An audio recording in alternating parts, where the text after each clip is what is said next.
This person cannot be reformed. If I lack even this bit of ambition, what's the point of being human? Failure is fine. Just try again, several times. Even if I cannot achieve my goals in the end, so what? He was the deadliest assassin alive and helped his best friend win the throne. His reward was betrayal and the massacre of his entire race. Given a second chance, he returns to the past with only one promise: never trust the nobility again. This time, he'll enter the Magic Academy, grow stronger than ever, and change the future with his own hands. Can the world's greatest assassin finally save the people he failed to protect? Pharaoh's is a kingdom ruled by magicians. The long war for the throne was finally coming to an end. That night, he would finish off the 9th prince, Heinz. The subordinate bowed to the prince and said he was only waiting for his order. He had made a wise decision, and only he, His Highness, could become the next king. He began shouting that he was in a separate palace and that they should leave no witnesses. They must kill everyone, guards and servants, without exception. The subordinate told him, His Highness, and he began shouting, what? If he had something to say, he should speak quickly. The man replied no, he was just a little nervous. A moment later, Van burst in, grinning and apologizing for interrupting their conversation. He was the second prince, right? The prince exclaimed in fear and shouted, who is he, and how dare he enter here? The subordinate prince assumed that a pesky rat had gotten in, and a moment later, decided to start a fight. He leaped into the air and pounced on Van, when suddenly, through those red eyes, he realized that in this sacred kingdom, there was only one filthy, inferior race devoid of magic. A Galda without a mage. That's what he'd tell him. Cheap tricks wouldn't work on him. He gripped his weapon tighter and pounced on the protagonist, who easily parried his attack. The boy fell to the floor, and the prince screamed, how could this be? How could he have done that with a fist devoid of magic? It was a fatal blow to the head. Van explained that if he struck the bridge of the nose at the right angle, bone fragments would pierce the brain, and then it wouldn't matter whether the person had magic or not. They would still die like any other person. After that, he looked sharply into his eyes and the wizard decided to run up to him. He cast a special spell and began to fight, when suddenly a jaw-silencing spell was cast, and the young man screamed in horrific, piercing pain. The protagonist had dislocated his upper jaw, and now he couldn't cast the spell, so he should surrender. The mage was angry that he was mocking him, because he didn't need spells to kill him. When he aimed at the protagonist, he immediately confused him and said that he had already warned him. Could he really be a swordsman and a mage at the same time? The prince fell to the floor, screaming that it was impossible without magic. Van asked again, but why was he so surprised? There was no rule that said they couldn't win without magic, right? The prince angrily shouted that he was the mercenary Heinz, and Van replied that he was an assassin, not a mercenary, and that he was here at his friend's request. He was dumbfounded with horror and screamed, don't make him laugh. He couldn't possibly be a friend of the royal family. He's just cattle, not magical scum. When Van heard this, he said nothing, and the prince asked how much he paid him. Let him tell him now, and he'd pay him double, even triple. A moment later, his blood was spilled, and the prince was destroyed. Van said after a long silence that they weren't cattle. The second prince's death was attributed to illness. The funeral was held with due honors, and the long palace intrigues came to an end. Sometime later, Heinz was sitting in his study reading a book when he suddenly felt a rustle and saw Van sitting on his windowsill and apologizing. Heinz smiled. Then they went out onto the balcony, and he said he'd done an excellent job with his brother. Now he would definitely become the next king. Van congratulated him on this event and asked how it felt to fulfill his long-held dream. Heinz asked again, what was he talking about? This is where their dream begins. He vows once again that when he ascends to the throne, he will abolish the laws that discriminate against the Galda, a non-magical race. He will no longer allow them to call him cattle. Van smiled and believed that he would keep his word, his friend. After this conversation, they shook hands, and Heinz asked, by the way, he will come to the coronation, right? Van replied that if a Galda appears in such a place, he will be thrown out. Heinz told them not to worry, because he will not allow that. He will be king after all. Van appreciated his concern, but he should not create problems for himself immediately after ascending the throne. Changing people's minds takes time, and he can wait. Heinz understood everything and thanked them for their concern. At that moment, he looked at the sky and realized, right, maybe he should return home for now? The days of battle are behind him, and he wants to rest. Van smiled and said that this was a good idea. He would do so. Heinz confirmed this and said to spend time with his family. Sometime later, the protagonist returned home and began to wash himself. His body bore many battle scars. He picked up a lantern and went into the room, where he looked around. There he saw a special open book and many wooden objects. He asked, is the battle really over? One day, he and Heinz were discussing in nature that since he had no magic, he couldn't be detected. Falling in love was certainly an advantage, but the enemies they would have to fight were the greatest magicians in the kingdom. Magical swordsmen and magic warriors. Could he defeat countless magic masters? Van replied that he would learn magic then too. Heinz was surprised and said he no longer had magical power, and Van replied that he would know more about magic than anyone in this world. He would hone his fighting skills to surpass them. That's all, he smiled, looking at Heinz, who answered clearly. That's just like him. At that moment, he grabbed the book and said that it had truly been a long battle. When a new day dawned, the protagonist, wearing a cloak, walked into the city market, and a vendor shouted welcome to him. Let him come and look at this. The nearest southern fruit had just arrived from the ship. He thought about how rare this was. He hadn't been home in a long time. Maybe he should buy a treat. He remembered his sister and thought that she'd always loved them and would probably cry with joy. This thought made him smile, and he said he'd take one of those fruits. The vendor replied, "Of course, dear customer, just one copper coin." Van suddenly froze, and the vendor started yelling, "Damn it. Let him get out of here. Doesn't he see that they don't sell gold?" At that moment, the protagonist pulled out another coin, and when the vendor reached for it, he pulled his hand away and asked, "So, is he selling it to him or not?" "What's wrong?" The surrounding vendors began whispering that it was a Galda. Why was it wandering so calmly through the capital? They shouldn't come near, or the curse of losing magic would come. Van, hearing these words, thought about how it couldn't be infected. The only time in the world where magic was lost was when the Galda were a non-magical race. The ancient kings rebelled, threatening to turn the Galda, a magical race, into mere cattle for the Alcasol magical race. Creating class distinctions based on magical power, the magical race exploits non-magical power and uses them for dangerous work and as cannon fodder in war. Only taxes are equal for everyone. When discontent with the monarchy and social tension grows, it begins with the massacre of non-magical races. They simply turn a blind eye. All the troubles in this country are due to the cursed race and the Galda. A convenient way for the monarchy to let off steam. He is simply sick of it. The anxiety remains. Will the day come when everyone in the village can live with a smile? Suddenly, he saw a little girl yelling at her friends to wait and running after them. But suddenly, she tripped and fell on her face, hitting herself and starting to cry, losing a tooth. Van was scared for her, put the bag down, and went to help her. He asked if she was hurt. The girl rose to her feet and said that his eyes were red. Van confirmed this, and the girl said how beautiful those eyes were. He was dumbfounded when he heard this, as he hadn't expected it at all, and the girl screamed thank you as she ran away. Van replied, "Please, they were all human, and someday the Galda and the magical race would definitely unite like they had with Heinz. This country could be changed,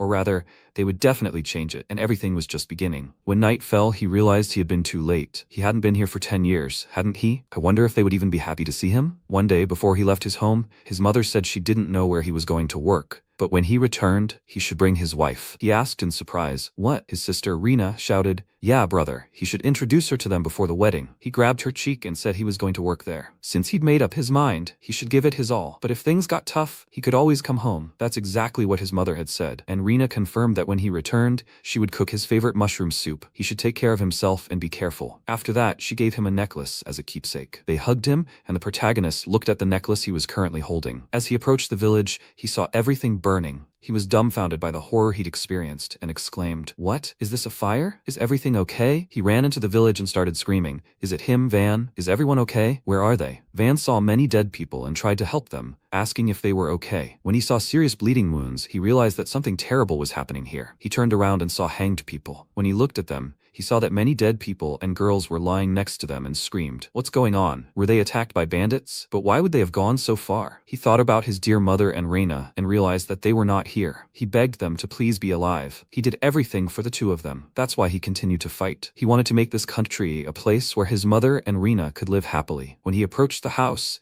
he saw that his mother was hanged from a rope on a tree. He was dumbfounded and looked. Is it really her? When he came closer, he turned her body over and saw her murdered face. He cried out in horror and screamed that this simply couldn't be happening. Suddenly, the protagonist heard Rena calling him. He turned around and saw that she was covered in blood. Then she tried to sit up, and he yelled at her to hold on. He picked her up and asked, "What the hell?" She was yelling at him to run, not to hunt him, brother. Van was dumbfounded and asked, "What does that mean? Are these the remnants of the second prince's faction?" "That can't be happening," he replied. "Okay, let her not say another word." He went to his sister and said he would take her to a safe place. Her blood continued to drip, and he became very scared, causing the girl to start screaming loudly and say she had become a very good cook. Van asked, "What is she talking about now?" She said she wanted him to try her soup, brother. He looked in horror at his dying sister, tears streaming down her face, and she grabbed his face and told him not to blame himself. It wasn't his fault. She died after that. Van was shocked and incredibly angry when suddenly someone pierced him from behind, stronger than ever. Blood splashed out, and the knights shouted that this was just wonderful. As expected of the royal knights, Van, the leader of the rebel army, had killed him. The knights shouted with joy, and one of them said that he was still standing. Van turned around, and the knight asked permission to ask him what he had just received. He didn't come back on purpose, right? Van replied that now none of those he wanted to protect were left alive. The knight screamed, "Of course not. He would let him die without suffering." Van asked again, "Why should they die? Who ordered this? His Highness?" The knight replied, "No, it is the sacred decree of His Majesty Heinz. Gald are not needed in this country."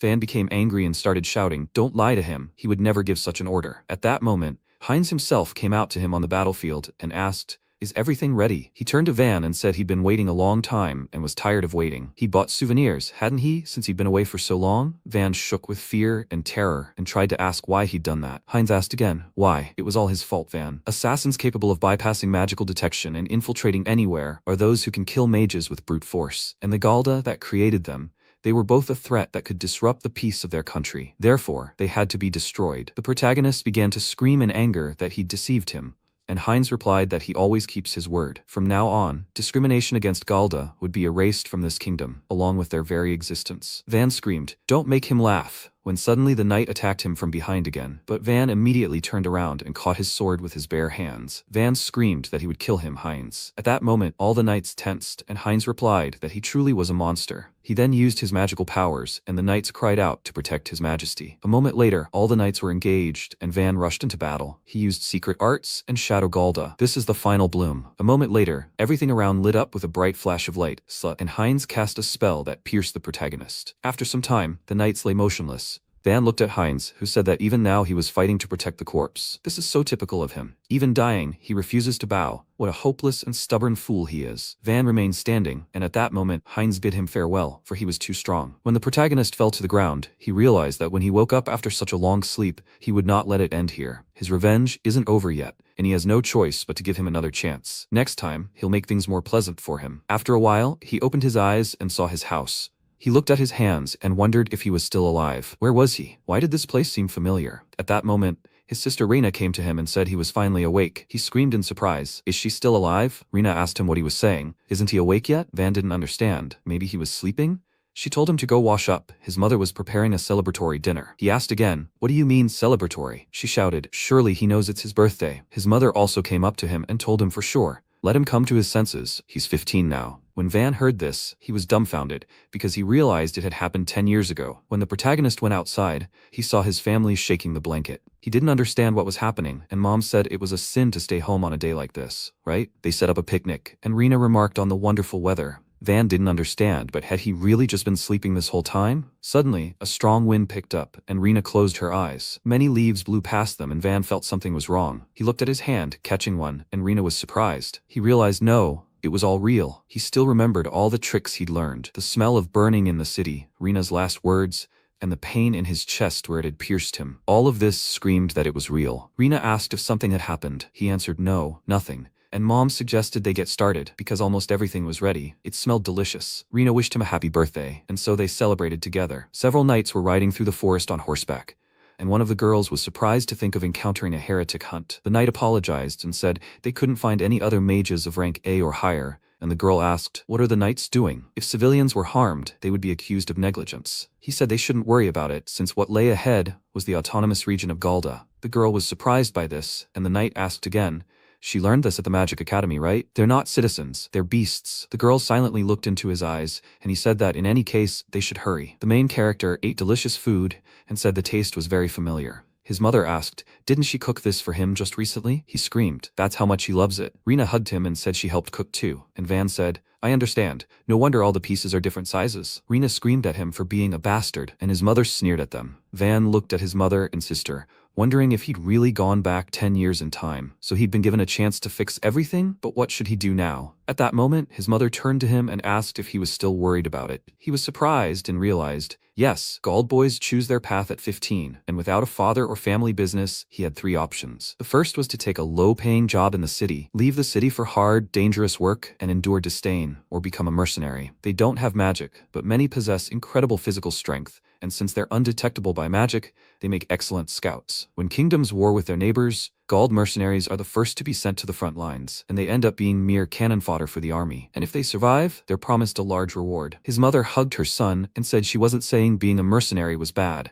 They were only eating today because of his father's good fortune on the battlefield. But he was her only son. The mortality rate among mercenaries was high, and yet many chose this path to survive. In a past life, he disobeyed his mother and became a mercenary. And that's when he met Heinz. When they exchanged glances in the past, that's how they met. Suddenly, they heard a loud ringing bell. It was an alarm, and Van couldn't understand how he could have forgotten about it. Rena asked what was going on. He started shouting at them to leave the city, and Mother jumped up from her seat and said, "Wait, where was he running?" Many mages gathered around the shackled people and shouted that the gods had commanded it. Filth was a sin. Their sacred blood should be forbidden. But their kingdom hid the despicable filth called Galda. Dirt is born from darkness, and it calls for darkness. These were the Purifiers, a fundamentalist group within the main religion of the Mage Kingdom. Their ideology was so radical that even the church labeled them heretics. One of their core beliefs was that the Galda were minions of the devil and must be exterminated. On his 15th birthday, the Purifiers were declared heretics, and the exiled capitals fled to the Galda Autonomous Region. This city, of course, had no competent security.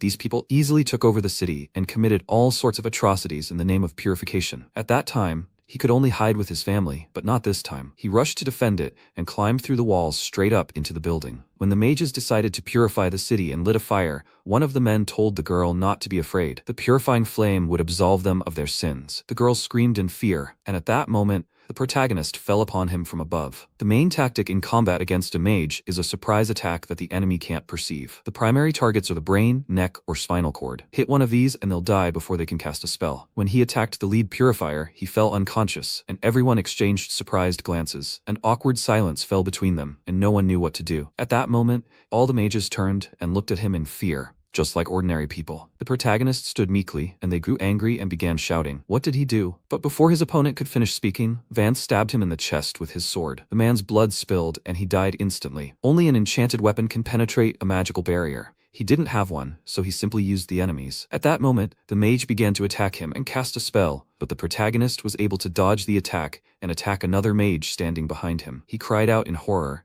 and Van realized there were only 3 of them left. At that moment, someone shouted at him to stop. It was the mage holding the hostage and told him to kneel. Do as he says, or this woman will die. Van cursed and realized there were more of them beyond the square, and said that this was unfair. If he gave in, they would kill her anyway. He asked, didn't he feel sorry for her at all? He drew his sword and told the girl that if she wanted to blame someone, she should see this boy. Van shouted at him to wait, and said that this should be enough, right? He raised his hands, and the man, smiling, said that this should have been the case from the very beginning. He called the others, and at that moment they pounced on Van, shouting at him to get what he deserved. He fell to the ground and curled up into a ball. The mages came closer and started shouting, "Little freak! How dare he mess with them? Let him get it now, and that too." When they kicked him, one of the mages said enough of this and let him finish him off. Another asked, what is he talking about? He'd killed their comrades and shouldn't make him suffer. Someone exclaimed, no, that boy, there's something he doesn't like about him. He needs to be killed now, or else it will be bad. The boy asked again, what is he talking about? He told him to move away, because he'd do it himself,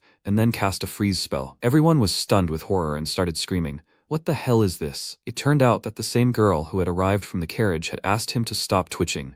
She wouldn't know how to fix it if it broke. The fun is over, fanatics. In the name of royal justice, they are under arrest. The boys shouted, reinforcements from the capital. Van also didn't understand what was happening, because in his past life, reinforcements from the capital took much longer to get here. They didn't understand why they were standing there. They should kill this woman, every single one of them. But none of the mages could move, thanks to Helena, who had already said it was over. She shouted for them to disarm them, and the boys responded, I understand. After a while, she approached Van, who looked at her questioningly and said he'd eliminated 3 purification mages. He silently looked into her eyes and she smirked, saying she was counting that for him. He asked what that meant. Helena replied that the pyromaniac lying there dead could have burned the entire city to the ground if he wanted, and frankly, she didn't know how to handle it. It wasn't that she couldn't defeat him. She just wanted to avoid unnecessary destruction. But his ambush had succeeded, and he'd been a great help. Van wondered if killing him meant the kingdom was reacting faster now. She replied that in any case, what did he want as a reward? Van said he didn't need anything. It wasn't him, but he who had been saved, and he thanked her for it. Helena offered him her hand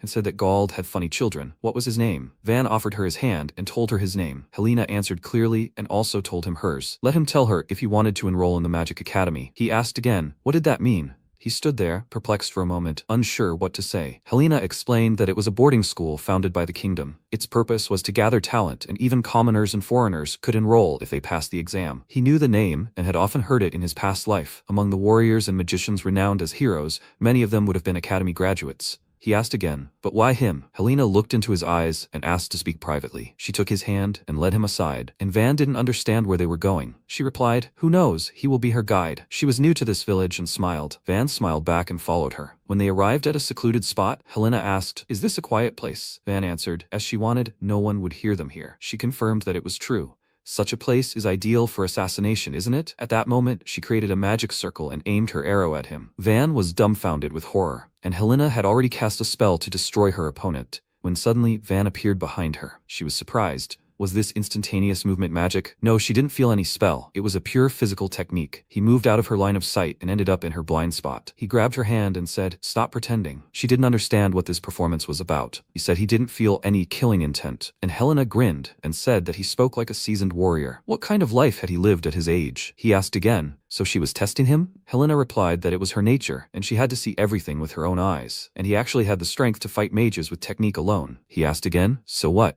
Helena replied that she knew it sounded unexpected, but an idea had occurred to her, and that thought meant that perhaps he could change Gald's fate. Van was dumbfounded by what he heard, and she was saying that if he entered the academy, everything would happen. He asked again, isn't that so? A knighthood grant? She replied that he knew, exactly. With his skills, he could become a candidate for a knighthood grant from the academy. A knighthood grant is a system that rewards academy students for outstanding achievements. Regardless of the candidate's origin, the right to found a new noble family in the kingdom is granted. The granted lands are usually located where the candidate was born, and in his case, that would almost certainly be Gald's city. He was dumbfounded and horrified. It wasn't that he'd never thought about it, but unlike before, he was still too young to take the entrance exam. But at that moment, he looked up and said he had 3 questions. Helena smiled and replied that she was listening. They sat down opposite each other, and he said the first question for the entrance exam required a recommendation from a noble, correct? She replied, of course, and she'll give it to you. He silently looked into her eyes, and Helena was glad he was excited about the idea. What was his next question? He replied that a man without magic like himself was receiving a scholarship at a magic school, and that sounded ridiculous. What would she say about that? She answered truly, and he remained silent. Helena added that those who had received scholarships in the past, defying all tradition, all had one thing in common. They were discovering new principles of magic. Building magical potions, studying magic circles, and using magic aren't the only principles of magic. Defeating a mage without using magic, there's no reason his path can't lead to a noble title. If he can get everyone to acknowledge his power, then everything will work out. Van replied that he didn't fully understand, but she was saying it was possible, and that it all depended on him. Helena confirmed that was the case. Van said that his final question was, what was her goal? She looked him in the eye, and Van asked what she would make him do once he received the noble title. When he asked, Helena replied, he doesn't trust her. He replied that he simply wanted to know what she would gain from him becoming Lord of Gald. She remained silent and said that she really would get something out of it, but she couldn't tell him what exactly. Van got angry, and there was silence between them. Suddenly, his sister ran up to him and shouted, what is he doing here? He said nothing, and Rena asked again, what do you mean nothing? She heard everything. He was fighting bad guys. Van scratched his head and apologized for worrying her. He's fine, so everything's fine. She hugged him and shouted, brother, he always says he's fine, and then does something reckless again. She and her mother were very worried about him. She continued to stand and hug him, and at that moment, Helena looked at them silently,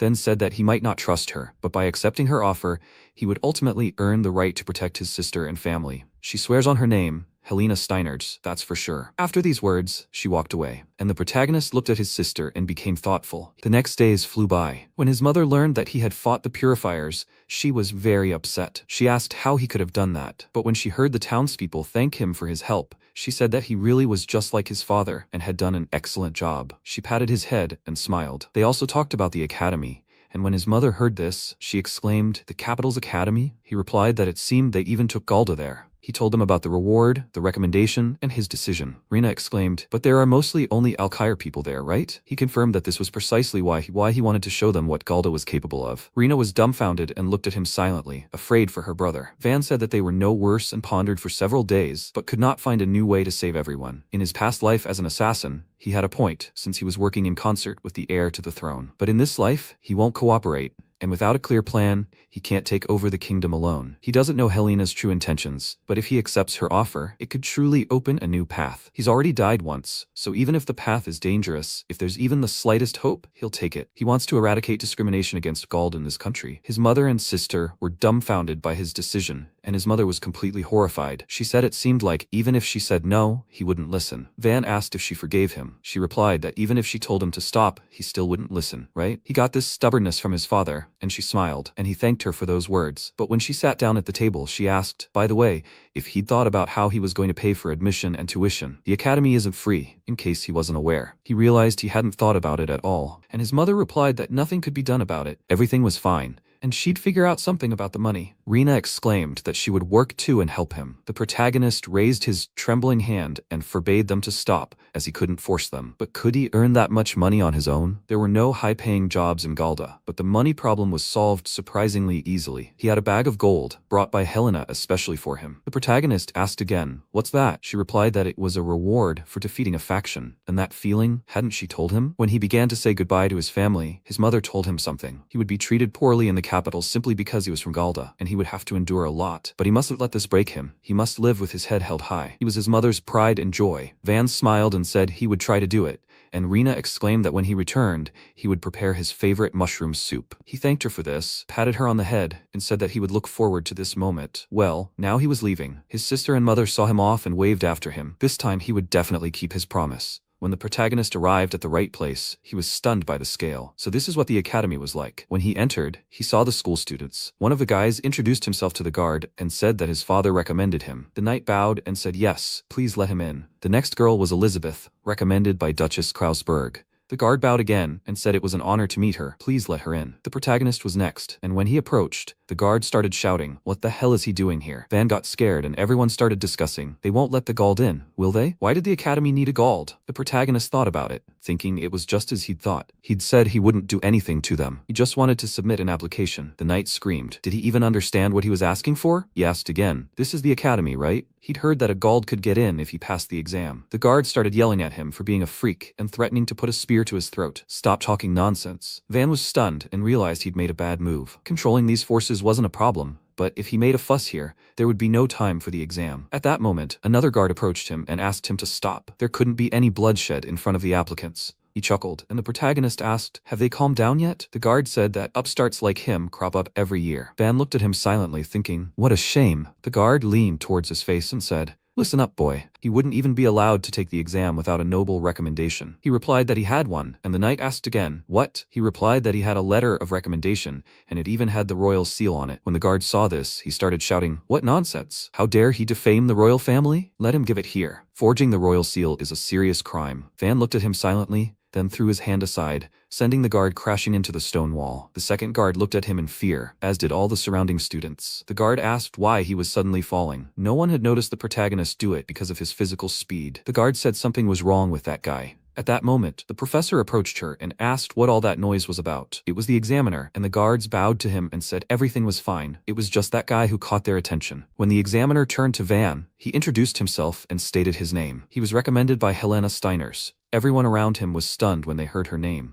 and the examiner opened the letter in surprise. He said it was literally her seal. After that, he asked him to proceed, and everyone was surprised. Could this really be a recommendation from House Steinert itself? Is that who he is? Van looked around and realized that everyone was reacting to him strangely, and apparently Helena really was some kind of important person. When he entered the academy, he looked around and realized everything is clear. All the elite had gathered here. There was the swordsman Dietrich, and things would get more interesting. He saw the Arch Kyle, the Lord of Fire, and the Divine Saint Lunaris, so they had also entered this academy. Fate had brought him together with these people again.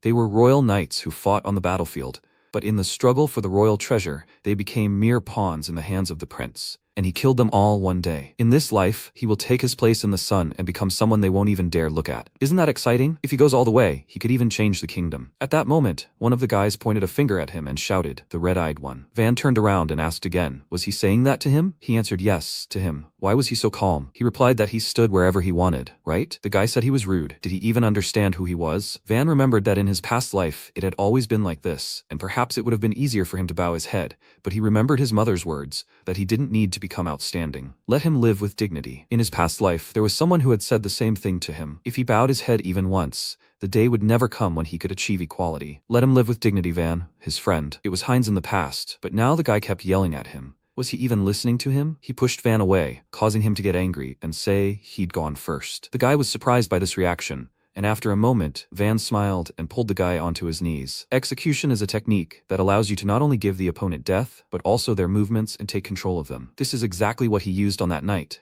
and at that point, the guy simply couldn't get up. Van decided to feign innocence and asked if he could get up. He wanted to help him and offered his hand. The guy jumped up abruptly, but when he yanked his hand, someone shouted, "Let him stay where he is." The people around him watched from the sidelines, and Van was surprised. It turned out to be Heinz, who came out to him and said, "The people of Gald are also allies of the kingdom, and they must be united." The boy bowed and said it was an honor, and Heinz replied, "No need to stand on ceremony. Today he's an examinee like everyone else. So please, let him treat him like an ordinary person," and he, too. Van realized that he had already entered the academy this year. He realized it was the 9th prince, and the people around him were discussing how if he joked, he would be considered a nuisance. This was quite fair, of course. Even Gald was wary. What a prince, he came out to him. He remembered Heinz asking, he'd been there before, right? The protagonist didn't understand why he remembered this now, and Heinz said with a smile that he seemed nervous. Honestly, he, too. The academy entrance exams are quite an event, but he shouldn't worry. He's suggesting that, like his opponents, they simply show off their best. He offered him his hand, and the protagonist realized that with such a smile, anyone would seem to relax and open up.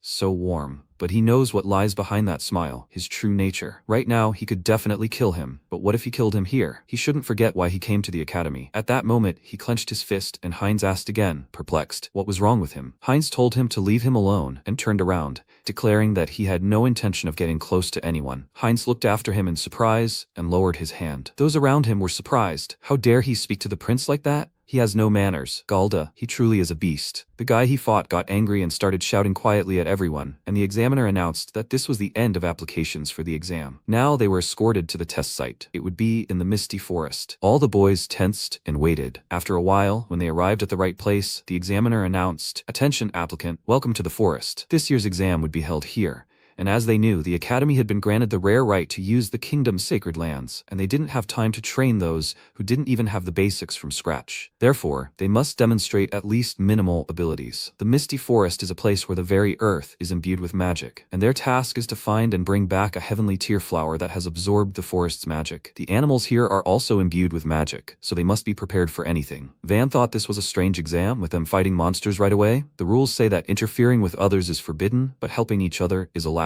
But to pass the tests, everyone will need their own heavenly tear flower. If they gather in a large group, there won't be enough flowers for everyone. They have until sunset. Before entering the forest, each of them will receive a protective sign. If they find themselves in danger, they must show this sign, and the examiner will come to their aid. But anyone who asks for help is immediately eliminated from the exam. So the exam begins, and they can enter the forest as soon as they are ready. One of the guys took the girl's hand and asked permission to protect her. It would be an honor for him. She smiled, very pleased. The other guys also dispersed and asked each other, wouldn't it be a shame for him to give up such a partner? Another replied that he was in his element. Van was left completely alone and realized that this was all leading up to it. It'll be easier alone. When he approached for the badge, the man looked at him silently and handed it over. Van walked alone, and his opponent watched him with a smile. When Van entered the forest, he saw the first beast and said, "This one looks like a mid-level magical beast." Animals imbued with powerful magic are called magic beasts. A magic beast is one whose body has been strengthened by magic, sometimes more dangerous than others. Since becoming an assassin,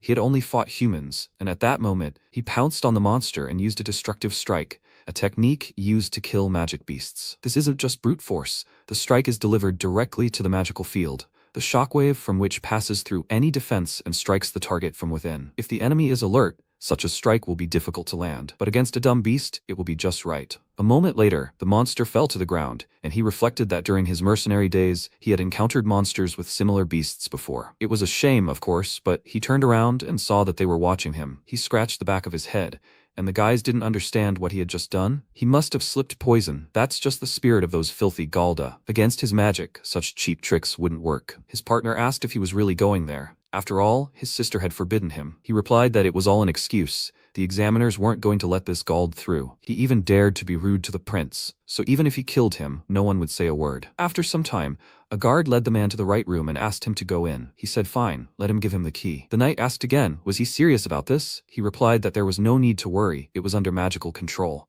His only target was that degenerate who dared to appear for the entrance exam. This boy was a Gald. After that, the academy couldn't turn away an applicant with a recommendation, but if he somehow passed the exam, it would damage the academy's reputation. Usually, such applicants have accidents. The knight asked, what if he hurt someone else? The man replied that it wasn't a problem, since this Galda always acted alone, and it was unlikely that anyone would approach him voluntarily. At that moment, he unlocked the door and told the damned beast to come out, deal with this filthy Galda, and defend the honor of the academy. When the examiner looked up at the sky, he realized it was the exam this year, and he had a bad feeling. That same academy member approached him and asked if there had been any anomalies. He replied that everything was going smoothly so far.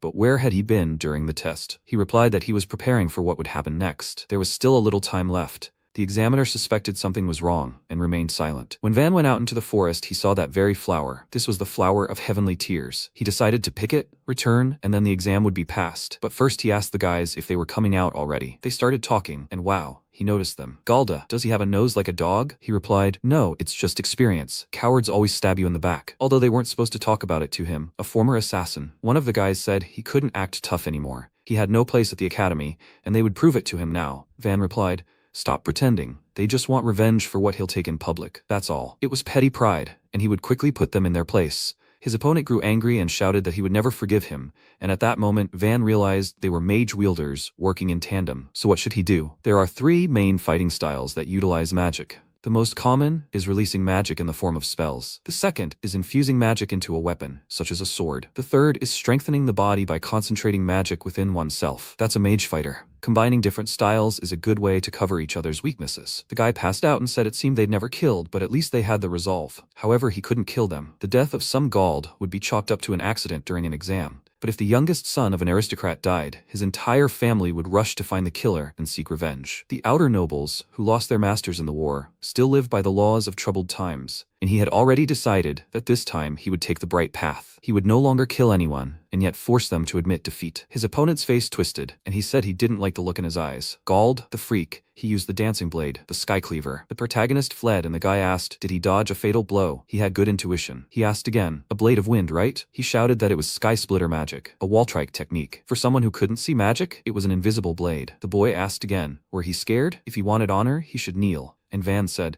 perhaps he didn't happen to supply wind to the palace? When he asked this, the opponent became very angry and shouted that he would destroy him right then and there, and then, shouting the storm's sky splitter spell, he struck Van, who easily managed to get back up, and Van wondered how he could see it. Van wondered if he was so consumed by the lust for murder that he could see everything. At that moment, he destroyed his opponent by punching him in the stomach, and the boy began coughing in pain and terror. His friend decided to intercede and, holding out his sword, asked, how dare he? The protagonist thought that it was an ordinary magical weapon, and until he touched the blade, it was just a sword. But it wasn't as simple as it seemed. Usually, the tip of a sword moves 2 or 3 times faster than a fist. However, Van, with his lightning-fast strike, controlled not the sword, but his opponent's wrist. So he twisted his opponent's arm and forced him face first onto the ground. When the boy fell, he screamed in pain, and his opponent muttered, no. He asked, do you want to continue? If this was going to happen, he wouldn't hold back. The boy was terrified and began to apologize. He'd been wrong and was begging for forgiveness. Van asked him to wait, but at that moment, he looked away. He had a strange feeling and suddenly realized they had to leave immediately. A huge beast appeared right in front of him. The boys were frightened, and at that moment, the monster knocked them aside with the first blow. They fell to the ground in great pain, and Van also didn't understand what was happening. He looked questioningly at the creature, which began attacking and running at them again. The boys trembled, saying that this couldn't be happening. Where did such a high-level monster come from? The monster growled, and Van realized that it was preparing for the next attack. It was a helm-borer magic beast, also known as a cursed fang. This creature's charge, enhanced by destructive magic, is comparable to a siege weapon. Van told the boys that if they could move, they should flee immediately. The boys insisted that it was impossible because of the charge. The protagonist turned around and saw the boy lift his ankle and say that most likely his bone had cracked and he couldn't stand. What should they do?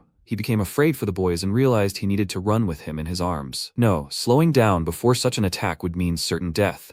And besides, magical beasts relentlessly pursue their chosen target. If he broke the badge and called for backup, how long would it take them to get there? He told him to abandon it. It was better for them to save themselves. He was, after all, from the Waltrike family and could manage somehow. His friends smiled and said not to talk nonsense. Abandoning his comrades and running away would bring shame on the Eisenbach family. While they were exchanging these pleasant words, Van told him to touch the badge and call for backup.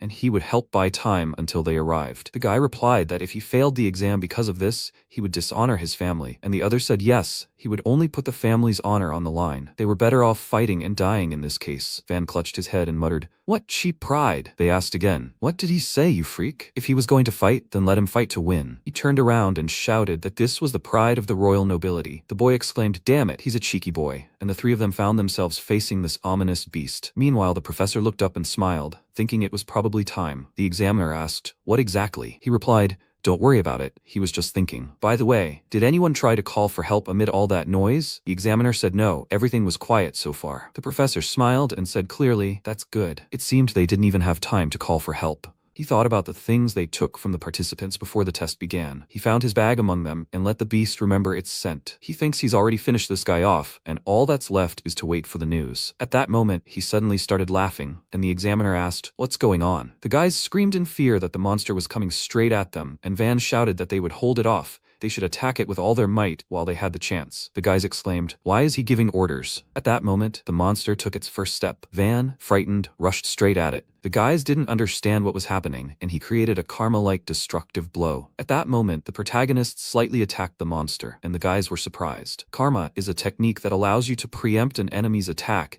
and hit a key point in its movement. All four-legged creatures move first at the neck, and Van delivered his destructive blow there. But at that moment, he found himself right next to the monster's mouth, and realized he couldn't do it. A 10-year difference. The strength and mass were no longer the same, and now the blow was not strong enough to knock this creature out. He shouted for the guys to act now, and one of them exclaimed his spell, directing his forces towards the monster. His friend also exclaimed a second spell and rushed to attack the monster, when suddenly they both froze and realized that this creature was incredibly hard and strong. Van got scared and yelled at him to duck, and a moment later, a multitude of them flew everywhere. The monster suddenly started running away, and Van, rising to his feet, turned around and realized, damn, the guys were lying nearby, not far from him. Van was glad they were still riding out, and the guy said the wind had deflected him a bit, but they wouldn't get a second chance. It looked like this was the end, since his sword had no effect on it. When Van got up, he said, "Okay, they have to do it again." His opponent asked, "What?" Van replied that next time he would finish off this monster. The guy screamed, didn't he understand? They couldn't pierce this creature's skin. Van pointed at this with his finger and said that next time he would try fusing stone shavings into the blade. Invisible blades weren't as effective. If he couldn't cut it, then let him split it, strike between the ribs, and concentrate all his magic into a single point. The guys didn't understand what he was even talking about. Van turned around and didn't answer, and the guy said he should have realized that the outcome of the fight was a foregone conclusion. But he still had strength left. If he used him as bait, he could leave without any embarrassment.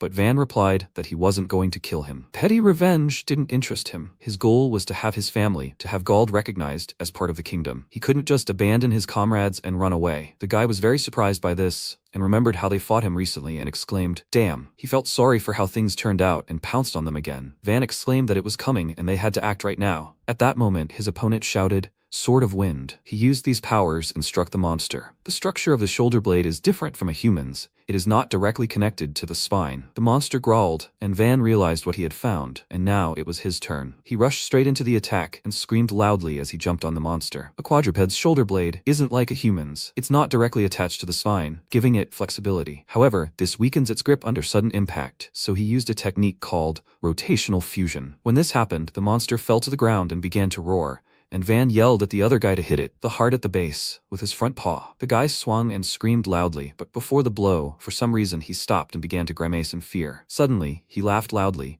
and the other guy confirmed that it had worked. Van said no, and the monster suddenly rose up and began making incredibly loud noises and roaring. A sound echoed throughout the forest, and the spell was broken. Not all magical beasts are capable of killing. The spirit beast wielding this magic swept everything away like a blast wave. The guy's hands were covered in blood, and he couldn't move. Was he bleeding internally? He looked up at the monster and realized, no, it didn't want to die. Van shielded him with his hands and shouted, Spiral combination technique. They needed to direct the blow into spirals and carry it into the ground, not take it head on. The monster growled at him again, realizing it was impossible. He couldn't take all his power. How could he use it? He didn't know what he was capable of in this body, but it was better than dying here. The boy screamed, no, but Van shouted for him to act faster and run away. They panicked and ran, while the monster growled at Van, and moments later, he was thrown aside by incredible force. When he fell to the ground, he began coughing, and his rival ran up to him, screaming his name in fear. Van shouted at him not to come any closer, and at that moment, the monster returned to kill him completely. Van tried to calm himself, because his heart had to destroy these chains. When the monster felt the tension, it abruptly stopped and fell to the ground. The creature was destroyed, and Van asked, "What kind of magic was that just now?" They were saved by Heinz, who said there was danger,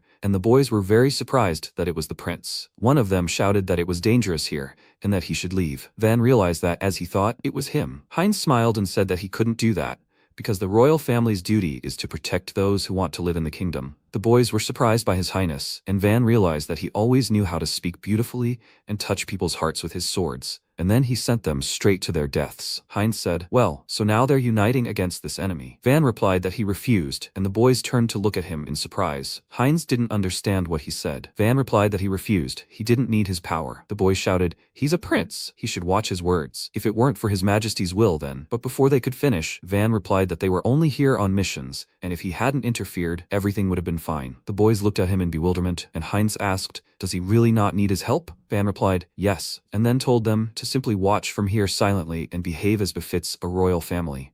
The monster pounced on them again. MC warned the others, and they prepared themselves. The boy nervously clenched his teeth, hoping to land at least one blow this time, but Van immediately stopped him, because if he went, he would die in vain. Falk said he had one shot left, and MC noted that that would be enough. Let them both wait for his signal. They nodded in response, and Heinz remained in place, waiting to see what they would do. Having waited for the right moment, Van gave the boys the signal, then rushed into the attack and thought he was too hasty earlier. He can handle it without this move. Cursed Fang swung his head, intending to strike him with its tusks, but he was able to dodge. After 3 unsuccessful attacks, the magical beast recognized Van and the others as strong opponents and switched to a more cautious attack. MC jumped aside. He knew what the monster would do next. The hook struck, he leaned over and thought with a smile that everything was going well. The gap became smaller, but he would barely be able to beat it like that. Cursed Fang screamed loudly, and it began swinging its tusks, hoping to hit him, but he dodged every time. Watching its movements, Falk exclaimed that it was simply incredible. Heinz was also surprised that it was able to develop such speed without magic. The monster roared. It rushed to attack again, and Van dodged, and Heinz thought, this is not just speed. He completely cancels his swing,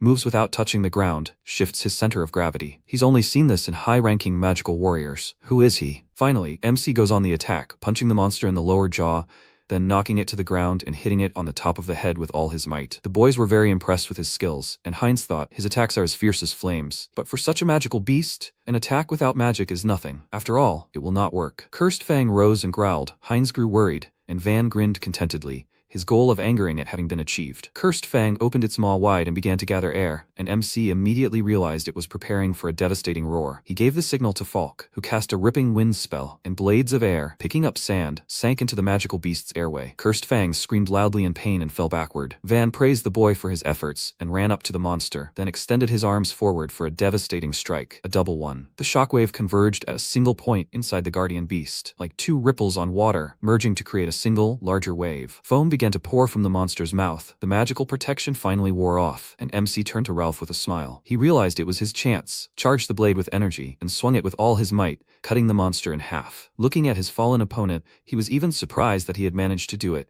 and Falk said in confusion he couldn't believe they had defeated the magical beast. Ralph noticed Van stomping on something and asked what he was doing, and Heinz, judging by the look on his face, was surprised. After that, MC approached Ralph, offered him his hand, and asked if he was okay. Could he move? He accepted his help and told him that he thought his insides had been beaten out, and Van explained to him it was a technique of 3 quick, magical strikes that were easy to lose control of. It looked impressive, but if repeated, he wouldn't be able to withstand it. He promised him to remember this. He had no desire to repeat the triple strike. After that, MC looked around and noticed something interesting. 2 blue flowers were growing nearby near a fallen tree. They approached it, and Heinz noticed there were only 2 flowers left. The teacher said that if they gathered in a large group, there wouldn't be enough flowers for everyone, and Van wondered, is that what he meant? What should he do? There was absolutely no time left. After that, the boys picked the flowers, one of which, of course, they gave to the prince, and MC asked discontentedly, what kind of sycophancy is this? He was just watching from the sidelines. Falk indignantly exclaimed that this was not sycophancy. For Highness, this is par for the course, and they gave him the second flower, which greatly surprised him. Falk waved his hand and told him not to misunderstand him. He just didn't want to be in his debt, and his name is not hard to remember. His name is Falk. Ralph introduced himself to him,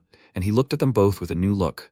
then extended his hand and told them his name, saying it was nice to meet them. Falk shook his hand and he asked, so if they fail the exam, they won't see each other again? The boy clicked his tongue in irritation, telling him to shut up. If they went looking now, they had a chance. Heinz told them that wasn't necessary. He walked up to the dead flowers, used his magic, and they came to life right in his hands, which surprised the boys greatly. MC asked, is this light magic? Heinz confirmed it. The flower blooms in all its glory in the rays of the sun. He gave the flowers to the boys, for which they were very grateful. Now they were not in danger of failing the exam. Van looked thoughtfully at the prince, then looked up at the sky and said that sunset was coming soon. They should hurry back. His new friends told him not to give orders here without the prince's permission. And Heinz remembered something. He called out to Van and noted that he had just covered his tracks. He didn't understand what he was getting at, and said that he had heard of such a thing. They say it's a way to cover one's tracks and an assassin's habit. The boys looked at him in surprise, and Heinz asked, is that really an assassin? That technique he demonstrated and that habit? MC remained silent, and Heinz was so wary of him because he had too many enemies. His Majesty the King strengthened his power by marrying princesses from the conquered lands. But his mother, the fifth queen, was from the local nobility. She was the first from the magical kingdom. That's why the first queen and her children are wary of him.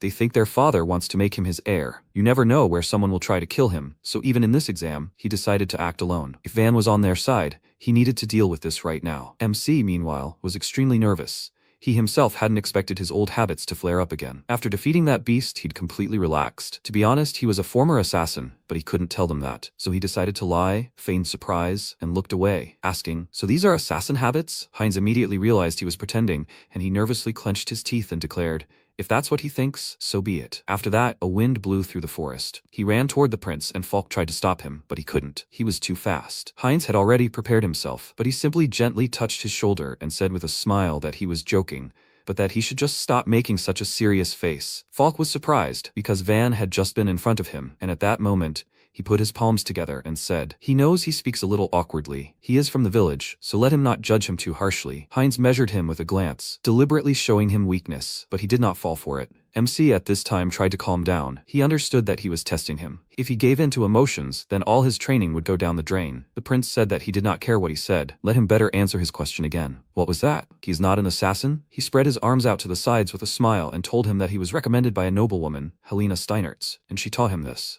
Since his only weapon is hand-to-hand combat, she advised him to hide his skills. He mentally apologized to Helena, and Heinz was surprised and asked, was he here on the recommendation of the Steinertz family? Ralph was also impressed. They were high nobility after all. Van scratched his head in confusion, saying he found it odd too, and Falk remarked, it wasn't arrogance, but respect. Heinz considered it. Helena Steinertz, the Ice Lady. They say she's in the top 5 at the academy both in knowledge and strength, and he wouldn't be surprised if she understands mercenary matters. Besides, the Steinertz are an ancient family that serves the crown.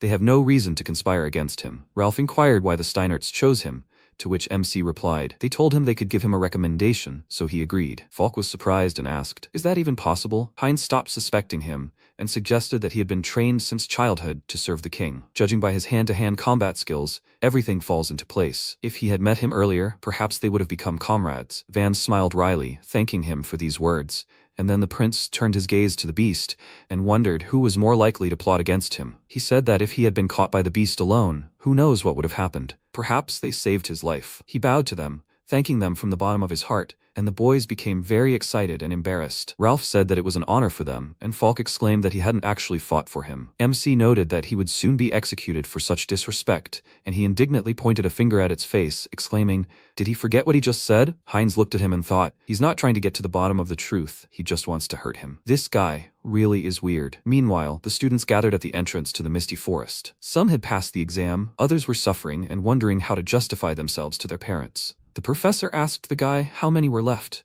He said that there were 4 more, including the prince, and the man became nervous, realizing that something was wrong. What's going on there? Originally, this forest only contained animals that the prince could handle without any problem. He doesn't want him to get hurt by encountering his animal, but he still doesn't come back. Did something unexpected happen? The other students noticed someone coming out of the forest, and the man turned around worriedly, thinking it was the prince, but it turned out to be just Van. Seeing everyone looking at him, he asked, have they all come out to greet him? The man was very surprised that he had actually made it out of the forest alive, and the examiner approached him and inquired about his health. The professor pointed at him in shock, asking why he was even alive, causing the examiner to look at him in confusion, and MC asked with a smirk, Shouldn't he have survived? The professor realized he had almost given himself away and awkwardly cleared his throat, saying he was surprised he had made it out of the forest alone. He replied that he wasn't actually alone. The boys followed him out of the forest, dragging a monster, and kept complaining that he wasn't helping them at all. This made the professor even more shocked, and he screamed, "What the hell is that?" The examiner examined the monster and asked if it could really be Cursed Fang. Falk told him that it had suddenly attacked them in the forest,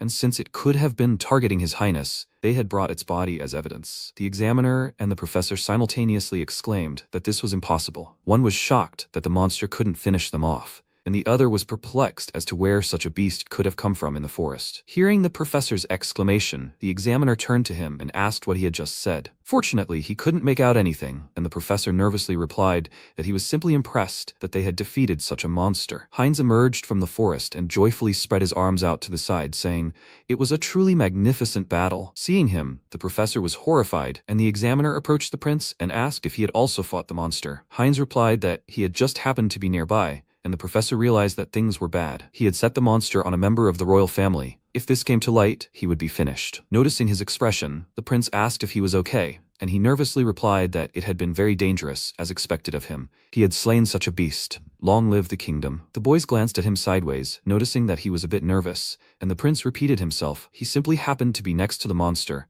and the victory over it was entirely their doing. Van in particular. If not for him, everyone could have died. Everyone was very surprised. The Skalda saved His Highness? Ralph patted Van on the shoulder and delightedly told the others that this guy was something else. He was a Galda, but he also understood magic. Falk confirmed His Highness's words. They fought under Van's command. The professor was shocked. Why Galda? The prince said that it was nothing surprising. After all, he was under the patronage of House Steinertz. He turned to Van and asked, was he right? He had to confirm it, and he thought. In fact, Helena hadn't taught him anything, but now nothing could be done. The other students were very surprised. His Royal Highness spoke so highly of him, and he had a recommendation from the Ice Lady. Are there really capable people even among Galda? The examiner approached Van and bowed his head, sincerely thanking him for protecting His Highness as one of the kingdom's subjects. He replied that he wasn't protecting anyone. The monster had attacked and they simply counterattacked. In any case, they took out flowers. Each of them showed them a flower, meaning they had passed the exam, and the examiner looked at the professor, who cleared his throat. After that, he named each one. His Royal Highness Prince Heinz Feronia, Falk Waltrake, Ralph Eisenbach, and finally, Van Kolgar. He confirmed the successful passing of the exam by these four. The boys were very happy. They high-fived each other, and Falk, with a satisfied smile, said that it was obvious they could handle it. And that's how MC became a student at the academy. The prince turned to the examiner and asked, "What are they going to do with this beast?" He bowed and promised him to conduct a thorough investigation and report to the royal family. Soon, the entrance ceremony took place. Everyone gathered in the great hall, and the director began his speech. He was happy to welcome them all here with all his heart. Their academy demands more than just magical talent. Above all, they must become the swords and shields of the kingdom and demonstrate true nobility. Van smiled. In his past life, he could never have imagined standing among the aristocrats. This was only a small step, but the world had definitely begun to change. He would follow this path to the end until the day came when he could eradicate discrimination in Galda. Helena was also present at the ceremony, and she was very interested in Van. Afterwards, she went to the meeting. She opened the doors to the hall, where the coolest students were gathered at a round table. The Princess of 1,000 Bloody Blades, Karina Luthier, asked. She came last, yet she behaved so arrogantly. The Silver Valkyrie, Amelia Rodenwald, asked why they had gathered here today. And the Unbreakable Fist, Arnulf Clauvius, said, "If 5 outstanding people have gathered together, then there can only be one reason for discussion." The 8th Prince, the Lord of Thunder, Leonius Ferrania, agreed with him. They were probably here to decide what to do with the alien element. Helena asked, "So, an alien element?" Amelia said she heard something out of the ordinary had happened, and Arnulf told her. For the first time since its founding, the Academy had violated the ban and accepted Galda into its ranks. Karina said the Academy had completely lost its mind. Who will they accept next? Some monster? The prince agreed with her. A barbarian without a drop of magic is on par with them. It's outrageous. Moreover, the one who recommended this Galda, they say, is one of their renowned 5 outstanding people. He glanced at Helena and demanded an explanation. An academy where children of noble families, possessing immense magical power, gather. Their pride often sparks conflict, and petty squabbles often escalate into duels. To maintain order in such an academy, the students once created their own disciplinary committee. And it is these 5 students who stand at the top of the academy. The 5 outstanding, the 5 crowns. Leonius inquired why the Steinertz family had suddenly recommended some Galda, to which Helena calmly replied, "They simply acknowledged his power, and that's all." Karina laughed and asked if she was in her right mind. "These scum are cursed by the gods. They simply cannot have power." Amelia agreed with her.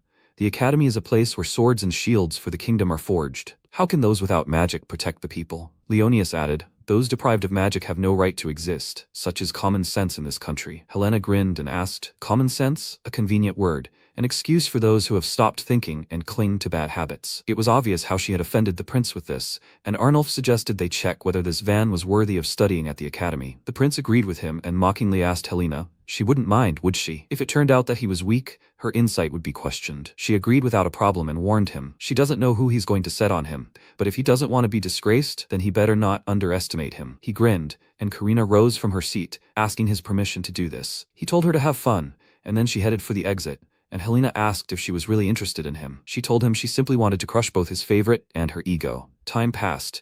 MC was walking down the academy corridor, all the students around him chatting and thinking about their own things, just like him. A week had passed since he entered the academy, and he was leading a surprisingly calm life. Well, he had a couple of skirmishes, of course. During one of the lessons, the professor decided to mock him and asked if he could explain the theory of the 4 elements in magic. He remained silent, and his friends began whispering. They themselves didn't know what it was. It went beyond the elementary level. Without waiting for an answer, the professor waved his hand and said, this question is probably too complicated for him. Lousy Galda can hardly even read, but Van knew everything. He stood up and answered him. The theory of the 4 elements is a theory that stabilizes the resonance of the 4 main factors, flow and density. This prevents stagnation and backflow of magic, which is why it forms the basis of modern magical formulas. The professor was shocked, but he smiled and asked if he needed more detailed explanations. The professor said that was enough, and from then on, there was no more open bullying. Ralph suddenly ran up to him and slapped him on the back, asking why he was so gloomy. Didn't he want to have lunch? He answered, it's probably thanks to him and Falk, at least in part. The boy didn't understand what he was talking about,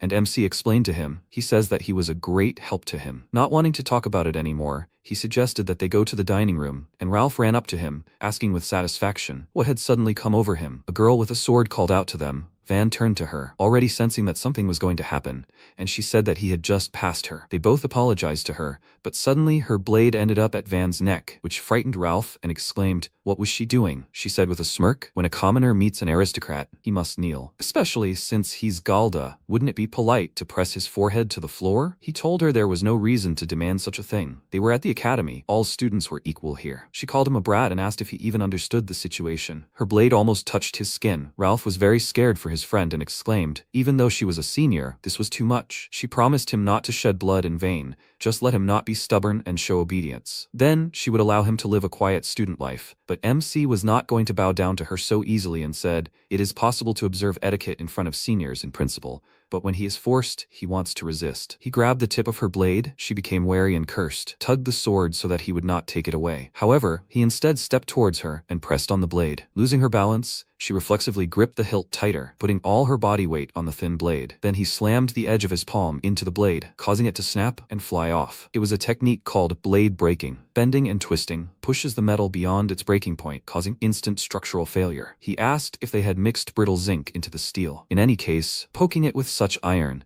even without running magic through it, was like asking it to break. Swords with zinc admixture are cheaper than real ones and don't rust, so they are used for training, but their hardness and durability are low, making them unsuitable for real combat. She told him that real weapons were forbidden at the academy. After all, she wasn't one of the 5 crowns. He didn't understand who she was talking about, and she walked away, saying that she had fulfilled her duty. It turns out she did it on Karina's orders. She approached them with a smirk and said, he does have fangs after all. A rebellious attitude towards upperclassmen and damage to personal property, like one of the crowns, she cannot turn a blind eye to this. She will have to punish him. Seeing her, MC was very surprised. He immediately recognized her. This is the Princess of 1,000 Bloody Blades, the one who took thousands of lives on the battlefield. But why is she here? In his first life, when he was an assassin, the kingdom was shaken by endless rebellions, and behind the scenes, everything was controlled by a fighting force of the remnants of the Purification faction, the Ring of White Destruction. Also, the most feared among them was the Bloody Blade Karina. She is a magical swordswoman who killed many heroes with her unrivaled skill. The kingdom destroyed the Ring of White Destruction at the cost of enormous sacrifices, but the chaos that arose at that time became the cause of the subsequent War of Succession. He saw her only once on the battlefield, but there was no mistaking her. Why is the kingdom's enemy in the academy? Karina suddenly said that she was bringing another accusation against him. He frowned, not understanding what he did this time,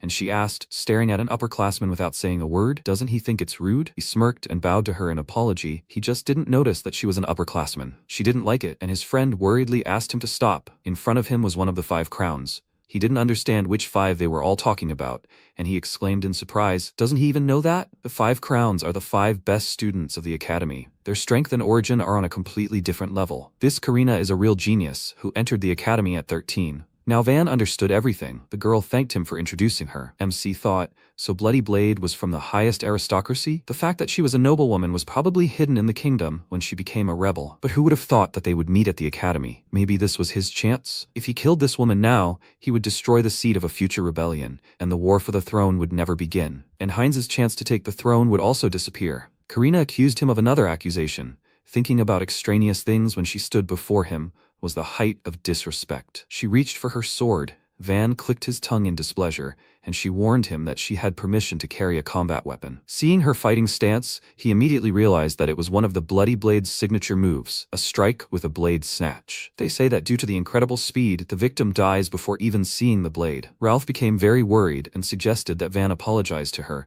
but he waved his hand and ordered him to step aside. He needed to check something. He decided to engage her in combat. She arrogantly called him a fool, then prepared herself. The upperclassmen glared at them with displeasure. Ralph swallowed nervously, and then Karina suddenly lunged forward. And MC didn't even have time to do anything, and she had already wounded him. Feeling the pain, he immediately fell to his knees, and his friend ran to him worriedly, and the girl looked thoughtfully at her sword. She decided to interrupt the punishment and continue another time and place. It would be a shame to deal with this guy in an instant. After that, she left with her subordinate, and they remained there. The upperclassman asked Karina why she let him go, and she, no longer able to stand on her feet, fell and answered her that she did not let him go. Her subordinate became very worried and helped her sit up, and she unbuttoned her shirt and, showing the mark of the blow, told her not to tell anyone about it. The girl was very surprised. It was the same move. She had seen it in old treatises. A blow to the solar plexus, the most vulnerable point. Karina said that she was in so much pain that she could barely move, and the girl asked, "So it was a draw?" Karina remained silent. That wasn't true at all. At that moment, she was aiming for his neck, and he, without hesitation, struck the vulnerable point. She tried to dodge. Because of this, the blade went crooked and missed its target, but his fist hit her solar plexus right on. That's an Aiki move from fencing. How does he know that? The girl said that it was definitely not a draw. After all, only Lady Karina remained on her feet, so her victory was obvious. Karina agreed with her, but only verbally. The blow was strong, but not fatal. This guy managed to incapacitate her without even wounding her. If this had been a real fight, if he wanted to kill her, he would have succeeded. She stood up and said that, in any case, she had not underestimated him. Next time, she would prepare steel capable of breaking his fangs. Meanwhile, Ralph helped his friend to stand up and asked, what the hell was that? What did he want to make sure of? He told him to forget about it and asked him to explain everything properly.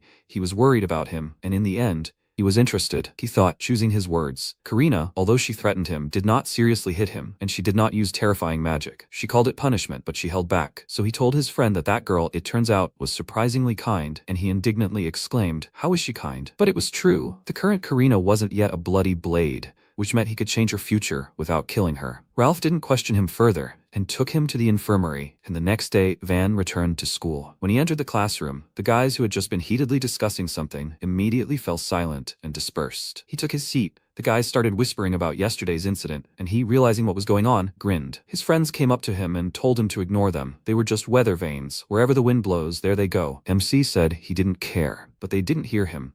And Ralph declared that he would go apologize to her with him, and Falk added, and he would ask his father to put in a good word with the Luthier family. Van smiled. They were very caring guys.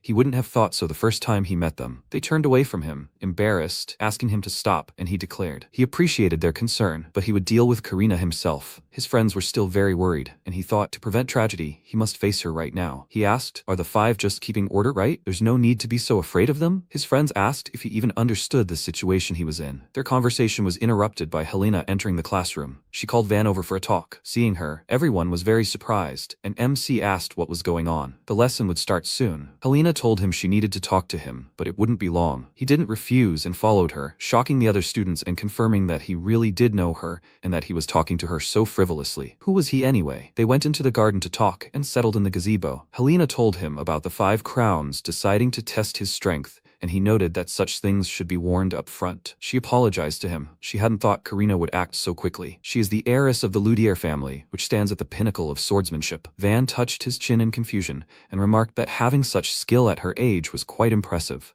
But she was more than just a genius. Helena asked him why he thought that, and he said it felt like she had given up everything but the sword. Helena said he was right. She wasn't just a gifted genius. In fact, she was the daughter of a branch family, not even really a noblewoman. But when she was 10 years old, in a training match that was practically a game, she crushed her 18-year-old brother, who was considered the heir. Thanks to her talent as a swordsman, she was recognized as the heir, but her family didn't love her. She grew up surrounded by envy and hatred. MC asked how she knew all this so well, and she answered with a smile that she heard the rumors on her own.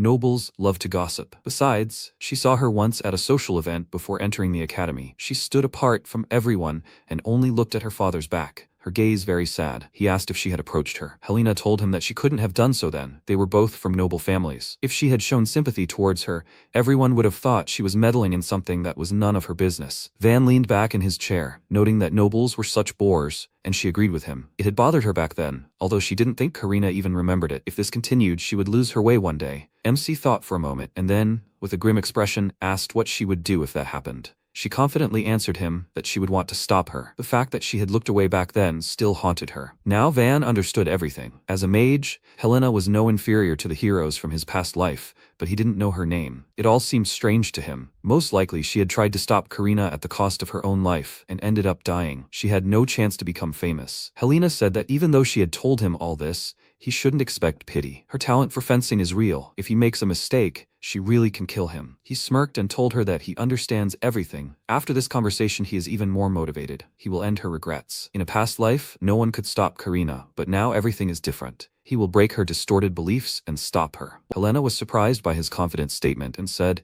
"It is nice to hear such words." Maybe she even expected him to say it. But does he have a plan against her fencing? It is too late to ask, but still. He answered her. Of course he has a plan, so he wants her to practice with him after class. In the evening, after class, the boys went into the forest following their friend's tracks. Ralph constantly looked around, and his friend noticed that this was already some kind of frightening surveillance. He turned to him and said, he is interested in what they are doing. Immediately after the lesson, he disappeared along with Lady Helena. Falk was also curious, and they finally saw Van's back. Ralph was very happy that they had found them, but they arrived at the wrong time, right in the middle of the fight. Helena released the ice. Ralph fell in fear and exclaimed, "What is she doing?" MC was distracted by them, which Helena decided to take advantage of, and exclaimed, "Where is he looking in the middle of the fight?" She used the spell Thousand Thorns of the Ice Garden, and huge chunks of ice headed straight for the boys. And then Van stood in front of them and hit them with his palm, splitting them into pieces. After that, he turned to them and said with a smile that they had arrived at the right time. Do they want to join him in the next attack? Time passed. Karina was walking down the corridor, and on the way she met the prince. She raised her eyebrows in displeasure, inquiring what he wanted from her, and he asked, he doesn't want to rush her, but when will she finally get around to that Galda? She curtsied, telling him she could do it right away. What she had requested from the estate had finally arrived. Her subordinate followed her down the corridor, dragging a huge, heavy chest. She asked Lady Karina where she should take it, and she ordered her to take it to her room, but to be careful. The prince was surprised. He had heard of such things, but he had never seen them before. She asked him if this wasn't too much for Gald alone, to which he replied, she, who lived for the blade, couldn't come up with a better scenario. Soon, a notice was posted for everyone to see. One of the five, Karina Luthier, was challenging first-year Van Kold to a duel as punishment for a breach of discipline. And very soon, everyone had gathered on the large training ground of the Royal Academy, known as the White Ring. This is the place for formal duels between students and special trials, a sacred arena. Standing below, MC was warming up, and the Five Crowns and his friends, along with Helena, were in the spectator seats. Ralph looked around and noticed that there were a lot of people here, but the atmosphere was somehow oppressive. Falk remarked, no one expects this to be a fair duel. His friend didn't understand what he meant, and Helena said that it wouldn't be a duel, but an execution. A fight between one of the five and Galda would end in a one-sided beating. That's what everyone thought. Ralph folded his arms and thoughtfully noted, from a common-sense perspective, it's possible, but they know the truth. Falk smirked and said, Van isn't someone to whom normal standards apply. Helena glanced at the prince, standing on the very top floor, and said, looks like that guy over there thinks the same. Heinz waited for the fight to begin. His brother noticed him, and wondered why he even came to watch this. Noticing his gaze, Heinz smiled sweetly, and he immediately looked away with irritation. And finally, it was time for the duel. The gates swung open, and everyone began to wait for Karina. Dragging a huge chest behind her, she entered the arena, and Helena exclaimed in surprise, did she seriously bring this thing? Karina stopped. Judging by Van's look, he was also very surprised. After that, the girl sharply waved her hand, lifting the chest and pulling the chains off it. MC, although nervous, held himself confidently and asked, is this for him instead of a shield? Is she that caring? She ordered him to stop clowning around. This shield of blades is too good for someone like him. The chest swung open, and several dozen swords flew out, which made Van even more uneasy. Meanwhile,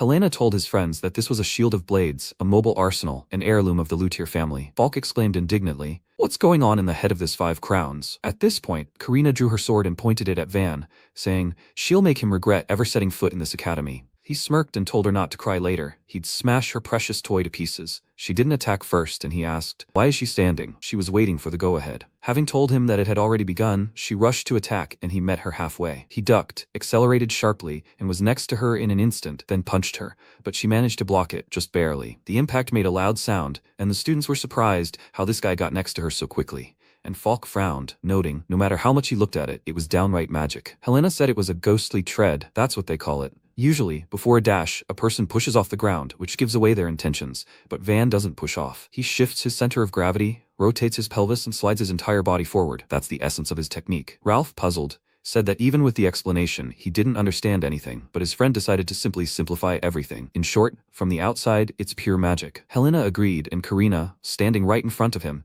seemed to see him teleport. She thought so too when she first saw it in the forest. MC struck again, and Falk noted with a smile that the range was excellent. In close combat, he clearly had the advantage. Ralph was also in high spirits. After all, you can't swing a long sword that close to an opponent. But Karina decided to act differently, sharply turning her sword and striking with the hilt. Everyone onlookers held their breath. Fortunately, Van was able to block the blow, but he offered his hand to do so. After that, she started to press him, swinging her sword several times. He continued to defend himself, and cuts appeared on his arms, forcing him to retreat to the edge of the arena. Karina asked, did he really think she couldn't do anything up close? MC grinned. It was a half-sword technique. Ralph was surprised by this and said, longswords have an unsharpened area called the choil. What is half-sword technique? It's a close-range fighting technique where one hand is placed on the choil. He'd heard it was useful in war, but noble ladies didn't learn it. Falk noted that the rumors about her being the next holy sword weren't entirely false. However, Helena wasn't the one who thought it was a bad idea against Van. He immediately approached her, struck her with a blow, which she blocked with her blade, and then followed with many more blows. She missed one of them and clicked her tongue in annoyance,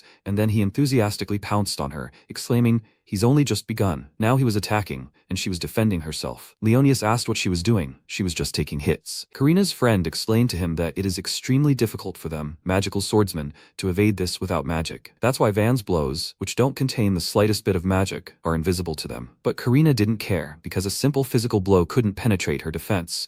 Or so she thought until one moment. Her magical defense suddenly dropped, and she nervously grabbed her head and asked, what did he do? He smirked and asked in response, who knows?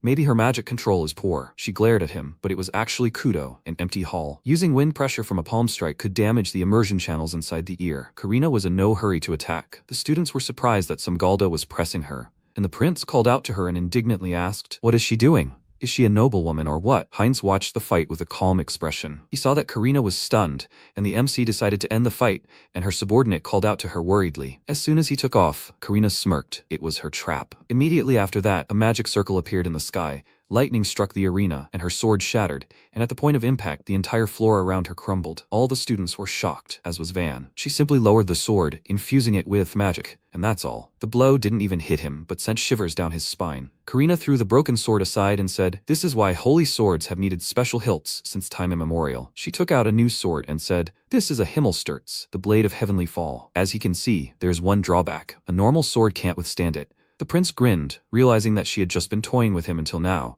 and the girl said, if he had missed such a blow, he would have been collected all over the arena. MC advised his opponent to be more careful with a weapon, and she said with a smirk that she would take this into account. The next blow would decide everything. She imbued the sword with magic, causing several circles to appear, and one of the students asked worriedly, was she seriously planning to kill him? His friend chuckled and told him that he had gone against the nobility, so it was only natural. But Ralph was very worried about his friend, because if he was hit, he would really die. Falk was also nervous, but told him not to worry. The main thing was to not get hit, which was possible with his ghostly step. Helena was doubtful. His attacks were effective, it was true, but they weren't enough to knock Karina down with one blow. Meanwhile, her heavenly blade could destroy it with one blow. In other words, Karina could intentionally take his blows just to use her Himmelsturz blade at point-blank range. And even if he dodged at that distance, he would be covered by the shockwave. Falk asked, without magical protection, it was certain death, right? Ralph was even more frightened. He was deeply worried about his friend and wondered what he would do. Meanwhile, Karina warned her rival one last time. Let him acknowledge his place in society, and then she would spare his life. He noticed that she was overly fixated on this place in society,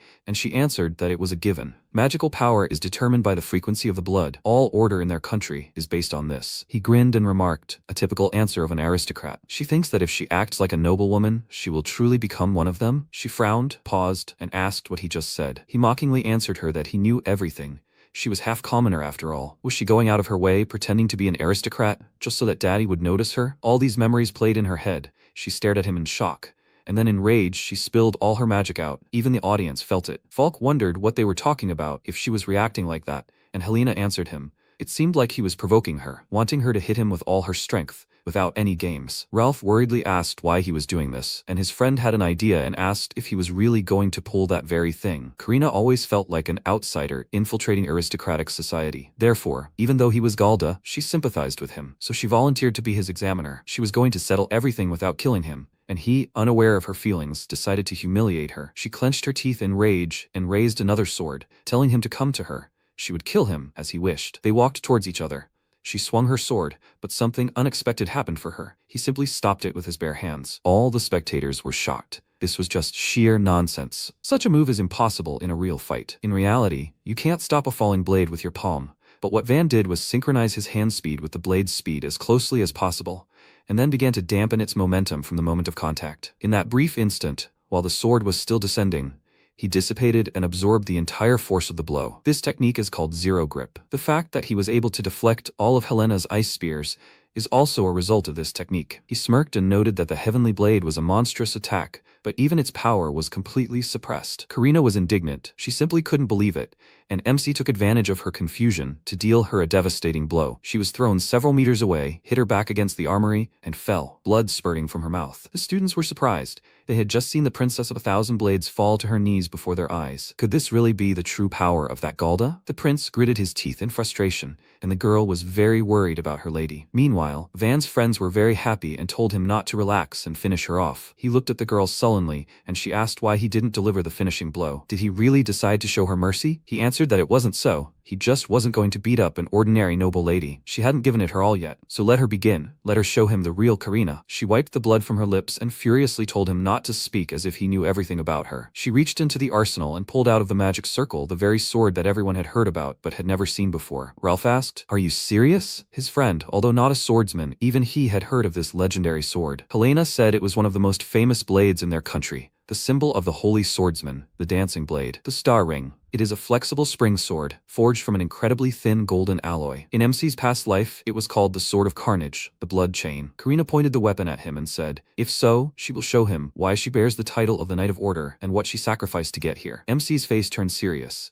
He understood how powerful she was with this sword and said that he would be happy to see it. She swung the sword and exclaimed, "Here it is, her true power. Let him try to reflect it if he can." Her strike raised a hurricane, destroying the entire arena. Falk and Ralph were surprised. "Is this fencing?" Helena told them it is unique magic, a dance of blades. It was a secret technique that even her family didn't know about. She enhanced the blade's flexibility with magic and expanded its attack range to its limit. Van stood still, unhurried, and his opponent said, "The blade dance spares no one who enters its circle. It shreds everything indiscriminately, the wind, even sound." This death zone instantly covered the entire arena. He could admit defeat and flee. She didn't mind. But if he stayed, there wouldn't be a single scrap of him left. He said that she shouldn't have stretched the kill zone so much. He would approach it himself. He took a few confident steps forward. The tornado was still far away, but he only had to concentrate a little, and he could see it. Tachypsychia is a phenomenon of the brain overclocking in a critical situation. It is a defense mechanism that allows one to find a way to escape in the chaos of battle. Normal people experience it only accidentally, but MC has learned to induce this state at will. He found his way and confidently stepped into the tornado, spreading his arms wide, parrying the swift blows. The princess wondered if he'd managed to parry that. He struck precisely at the blade's tip. Van knew that a flexible sword's center of gravity was always at the tip. He couldn't be distracted by chaotic movements. He just needed to knock down the points. He waved his arms, parrying every blow, and she exclaimed, "So he turns out he was a monster too?" He told her that he simply trained more than the others, just like her. She didn't understand what he meant, and he explained, "A flexible sword chooses its owner. In unskilled hands, the blade will only wound the owner. Talent alone cannot achieve such mastery." So he wonders how much time she spent practicing one blow. She was surprised that he understood everything. It happened when she was still very young, Only once did her father show her how to hold a sword. Maybe it was just a momentary whim, but in that moment she felt a real connection with him. But that was where it all ended. Busy with state affairs, her father did not have time to care for an illegitimate daughter like her, so she decided to perfect her swordsmanship. She thought that if she became stronger than everyone else, then her father would finally acknowledge her. She trained until she sweated blood and became too strong. When she defeated her 17-year-old brother, the disdain in the eyes of those around her finally disappeared, and fear and awe appeared in their place. And even her father no longer looked at her with that warmth. He saw her as a threat. This was only the beginning. For the sake of the family's peace, to accept a legitimate heir and raise a worthy vessel, rejecting her was the right decision. And then she understood everything. She needed nothing more. She would silence everyone. She would prove her worth with absolute power. This was the only way for her to be accepted in this family. Now she screamed in rage. What could he even know about her? She pointed her sword at him. The wind blades inflicted several wounds on him, but he still dodged the main blow, which greatly surprised everyone else. How did he manage to act so quickly in the midst of such a storm? Karina exclaimed. What the hell is going on? Her blade cuts even the wind. How does he manage to dodge? There's not a drop of magic in him. He continued to stubbornly move forward, parrying every blow, and she screamed. Why is he trying so hard? Her sword was crushing everyone, and here he is, without magic. MC just wanted to prevent the uprising, but that's not all. He knows what it's like when you train so desperately to become stronger, and then your power is taken away by villains.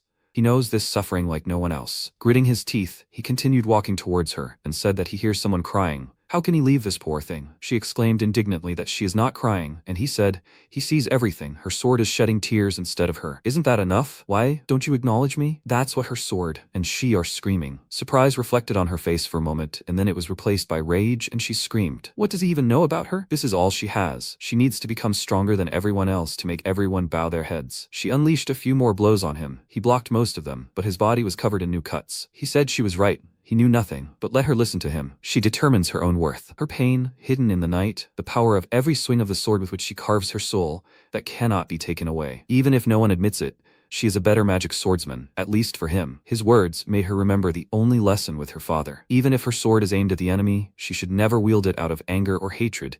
She must be pure, keep her honor within herself, even on the battlefield. This is the sword of the House of Luthier. The hurricane dispersed, and Van finally reached his target and took the girl's hand. A tear rolled down her cheek, and she thought that's what her father once told her. Honor. All this is not for someone else's approval, but for remaining yourself. That's how she completely forgot what he taught her. She dropped the sword, headed to the armory, and thanked Van for these words. He helped her remember how she dreamed of mastering the sword. She took the new weapon, turned to him and said, this time she will give everything for this technique. Will he endure it? He smirked and said that he was only too glad. Everyone held their breath. Then Karina lunged forward.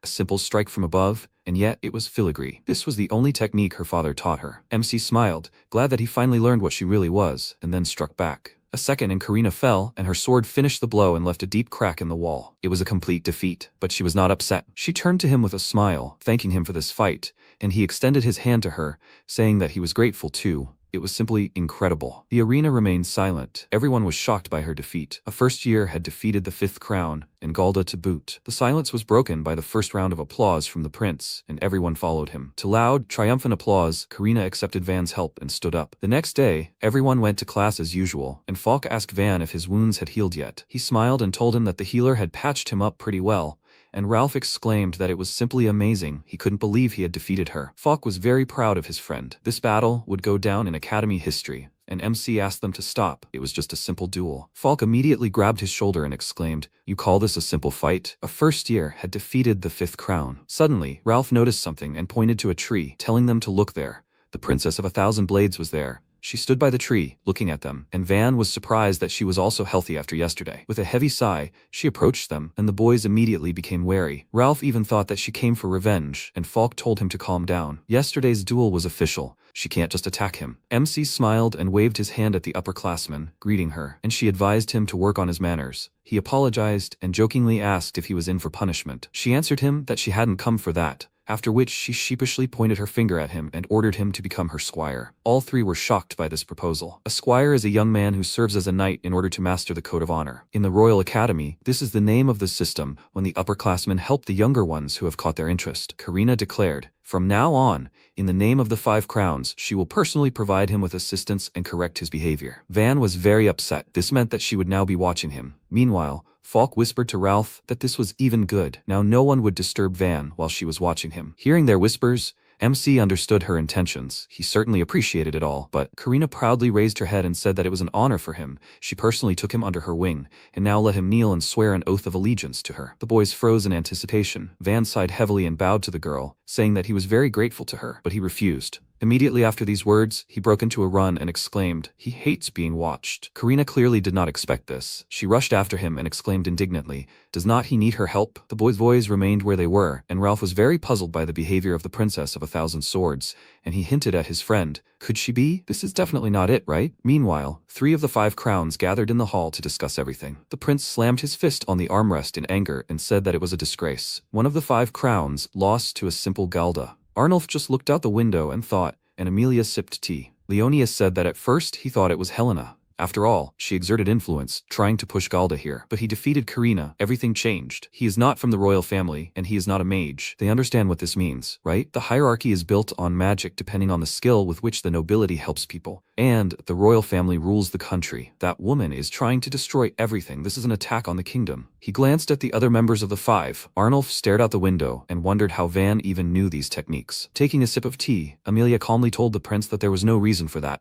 Van's techniques are no obstacle to them. These are one-on-one duels, and they need a force that will protect the people, and a hammer that will destroy the enemy. What will he do against a horde of monsters? And without magic too, he can only become a mercenary. That's all. He can't replace the nobility. After all, the whole country rests on them. The prince calmed down because she was right, and he asked if she can inform all the students about this. She answered him that an excellent opportunity for this would soon arise, and he clarified she meant Legion training. Legion training is one of the disciplines at the academy. Students form a group, regardless of age, and fight magical monsters. Amelia said that the upperclassmen would handle the organization, so she would take him under her wing and find his weak points. The prince was very pleased with this plan, and at that moment Heinz entered the hall, saying, "This all sounds fun." Leonius was surprised by his presence here, and Amelia calmly greeted him and said, with all due respect, that this hall is only for the 5 crowns. Not even members of the royal family are allowed here. He bowed, apologizing to her, but he needed to tell her something about the Legion. Could he and his friends come with them too? Amelia was surprised that His Highness wanted to join her group, and he said, after hearing her words, he firmly decided to fight her. She bowed to him, saying that it was an honor for her. Of course she agreed. Then she will train Van. She will show him that magic is an absolute power capable of protecting the country. Heinz only smirked contentedly in response. Meanwhile, Karina finally caught up and grabbed Van. Soon, Helena told Van and his friends about the upcoming event during tea. MC had no idea what it was, and Ralph gave him a brief rundown.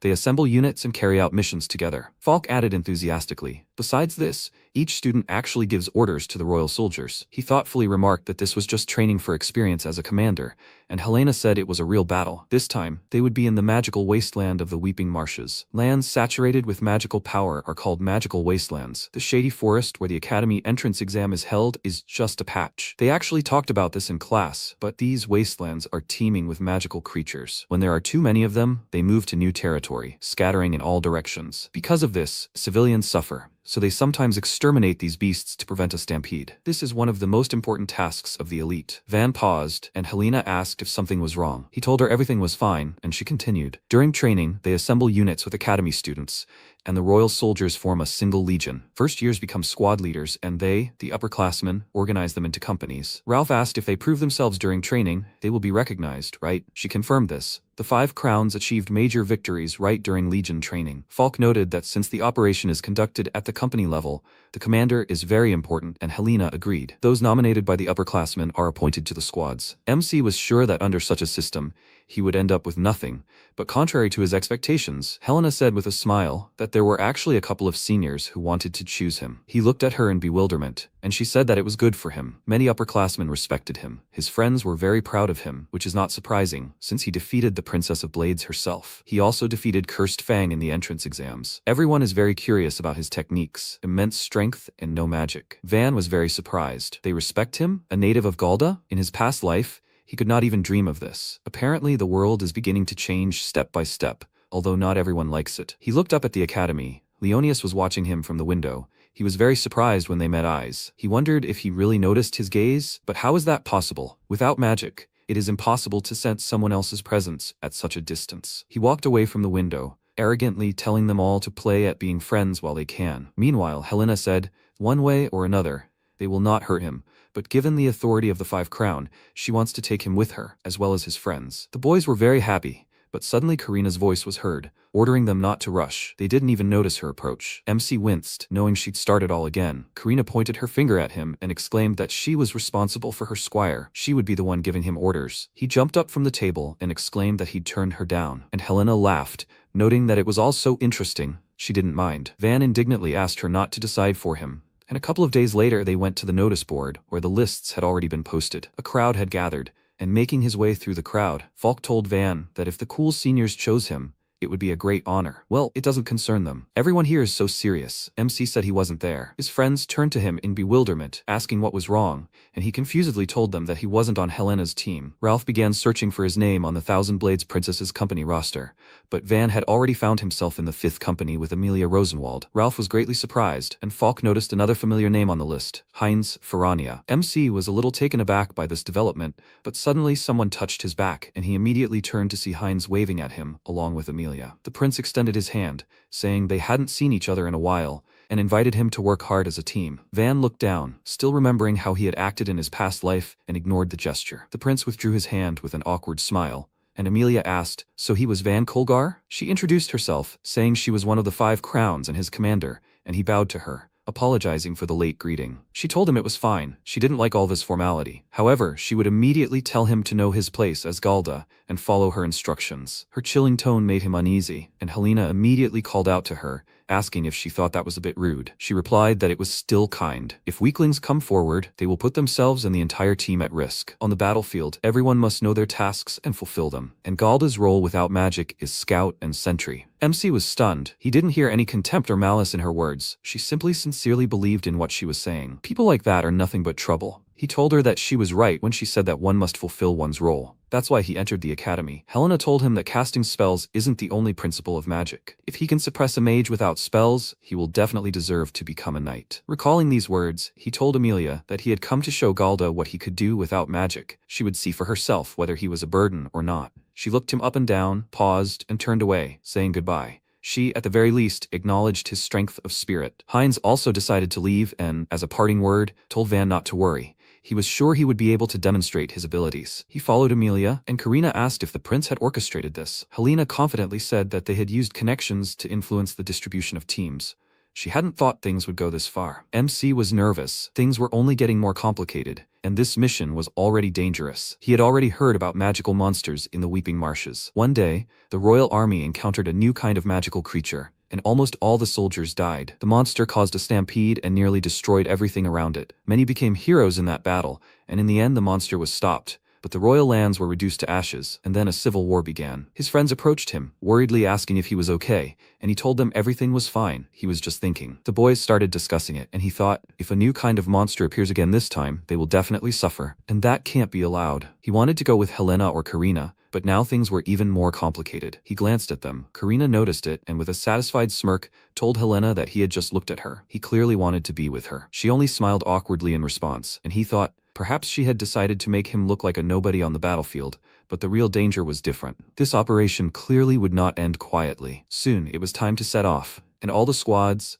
their captains, and Commander Amelia herself gathered together. Before setting off, she told them they would be ahead of everyone else and would be heading to the Weeping Marsh. She wanted each of them to show their pride as members of the elite and their determination as soldiers. They unanimously confirmed that the task was clear to them and prepared themselves. The soldiers in Heinz's squad were excited. After all, they were commanded by His Highness himself. If they succeeded, they would bring glory to their homeland. Van glanced at them and thought that the royal soldiers were already energized, but not all of them. The soldiers in his team were very unhappy with the current situation. One of them whispered to his comrade, "Why their leader Galda? He doesn't even have a weapon or magic. Are they cannon fodder?" Irritation immediately flared inside MC. After all, they weren't shy about saying all this out loud. He decided to remind them of their position, took a deep breath, and turned to them, saying that he was their leader and would be giving them orders. They probably had something to say, but they would do without talking. Now, let them think only about the mission. They remained silent, measuring him with mocking glances, and he mentally called them rude. Amelia noticed the mood in their squad. Things were going badly, but that was natural. Among the senior ranks, the soldiers themselves choose their leader. The team determines their fate. Who would want to entrust their life to some Galda without magic? Ultimately, ambitious, experienced soldiers compete under the command of the honorable elite. Only career soldiers with no future serve under him. The quality of the troops speaks to the professionalism of the commander. That's all Van Kolgar can do. And so it was time to set out. Amelia announced the start of the Legion's training, and all the soldiers responded enthusiastically. Only Van's squad remained silent. Time passed, they covered some distance, and Amelia decided to stop for a rest. Heinz told his squad to be sure to drink, always be alert and observe. The other commanders prioritized checking their equipment and the soldiers' well-being. Van's squad, however, was less than enthusiastic. Exhausted from the long journey, they sat down on the ground, and one of them warily lowered his head, saying that they had driven them to death. And the second spat irritably to the side and said, "It's easy for the captain to ride a horse." MC frowned at them, and the man defiantly asked if he had anything to say. He answered that he didn't. Apparently, they wanted to speak out. They were stopping for a rest stop, so he would listen to them. The man became very angry. He jumped up and exclaimed, "What kind of a squad are they? Their equipment was old, and the captain was completely defenseless, Galda, and they were going to go into the weeping marshes like this? Were they really just a shield for the elite?" Van said that he understood them. They were soldiers after all,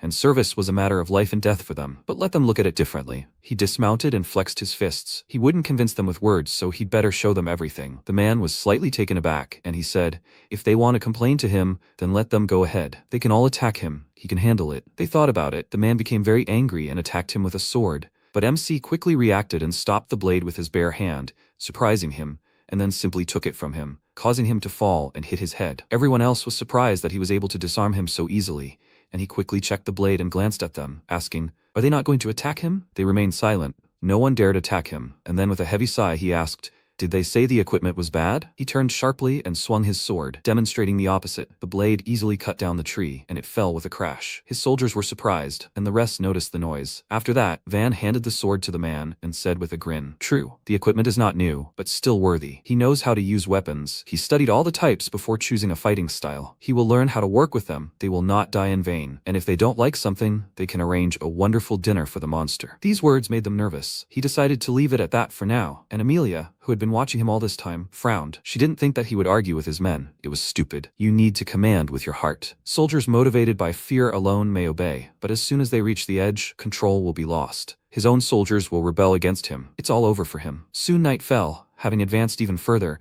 they set up camp in the forest in front of the weeping swamps. Everyone was busy with their own affairs. Amelia was strategizing. Heinz was just reading books, and MC was missing somewhere. His squad was sitting by the fire and scraping together a few scraps of bread. One of them wondered where he had disappeared to, and the guys answered, "Who knows? He's not in the tent. Maybe he abandoned them? They're not worthy, after all." He sighed heavily to the men and said that he wouldn't be surprised. They were just expendable. They weren't fit for the royal army, that they were losers, that the captain was from Galda. At that moment, Van approached them and asked who the loser was. He sat down next to them and opened the huge sack he had brought.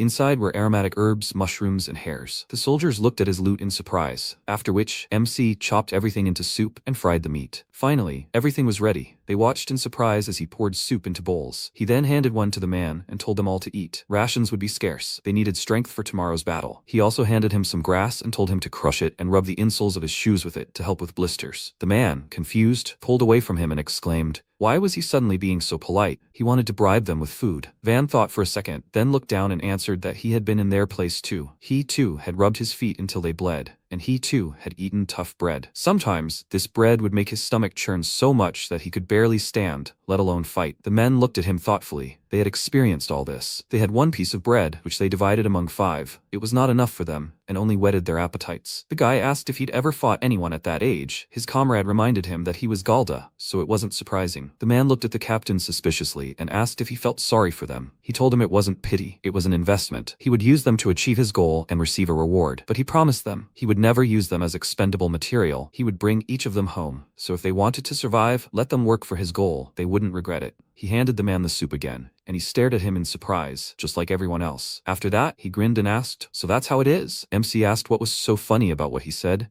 and he, taking the bowl of soup, answered with a smile. It was the first time he'd seen Galda come up with such a speech. His comrade asked in confusion, does he believe the captain? He told him that they had no choice, then took a sip of soup and added, Besides, he is strong and cooks deliciously. Maybe he is worth trusting, unlike the elite. Van smiled. He learned this lesson in his past life. Ordinary soldiers are different from the elite. In the name of the country or in the name of the people, they do not care about all this. They will not risk their lives for the sake of the king's ideas. Most of all, they want to return alive to their families. So he did not tell them about ideals. What will bring them incredible strength and a real advantage is survival. This is the only way to gain trust. Finally, everyone began to eat without a doubt, and he began to watch them with a smile. At dawn, they broke camp. Amelia ordered the soldiers to wait for her signal when they were finished, and turned her gaze to Van. They finished folding the tent and were now ready to set off, and MC told them with a smile to wait for orders, and that they should not forget to monitor their surroundings. They stood at attention, unanimously answering him that they understood everything, and Amelia was simply shocked to see this. He turned these outcasts into normal fighters in just one night. Heinz approached her and remarked, "It seems that he also has something of a general's nature. Maybe it's because he is Galda? That's why he leads the army differently." Amelia was still skeptical and told the prince that they would still test his abilities. After that, she ordered all the squad captains to come to her. She would give orders. They gathered around a large table. She pointed to the map and said, "Behind this forest is their goal, the Weeping Marshes. Most of the swamp is covered with tall grass. There are some copses here and there. Overall, the view is good, but all territories are under the control of monsters. They must keep in mind that they can lie in wait even in a tiny bush." Now she will explain the plan of operation to them. As the vanguard of the Legion,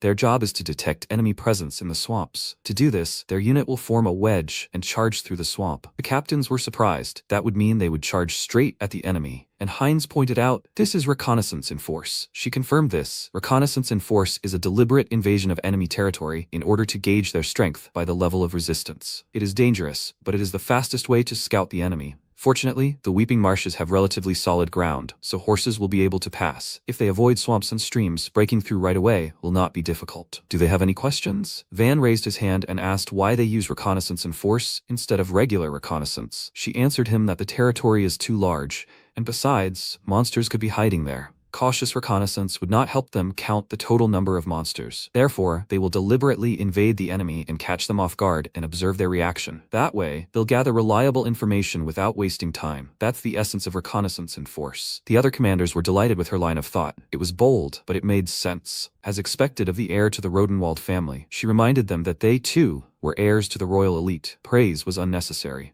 They didn't simply have to obey. Let them share their opinions. They train here too, so they don't have to worry or hold back. The captains were silent. Only MC voiced his opinion. Instead of a reconnaissance mission, it would be better to send a small group of scouts. Heinz became interested and explained his decision to them. Judging by the map, they would be immediately visible in the swamps. If they all went, they wouldn't have time. The monsters would notice them immediately. Amelia confirmed this, which is why they use reconnaissance missions. He said that they could be destroyed with the first strike.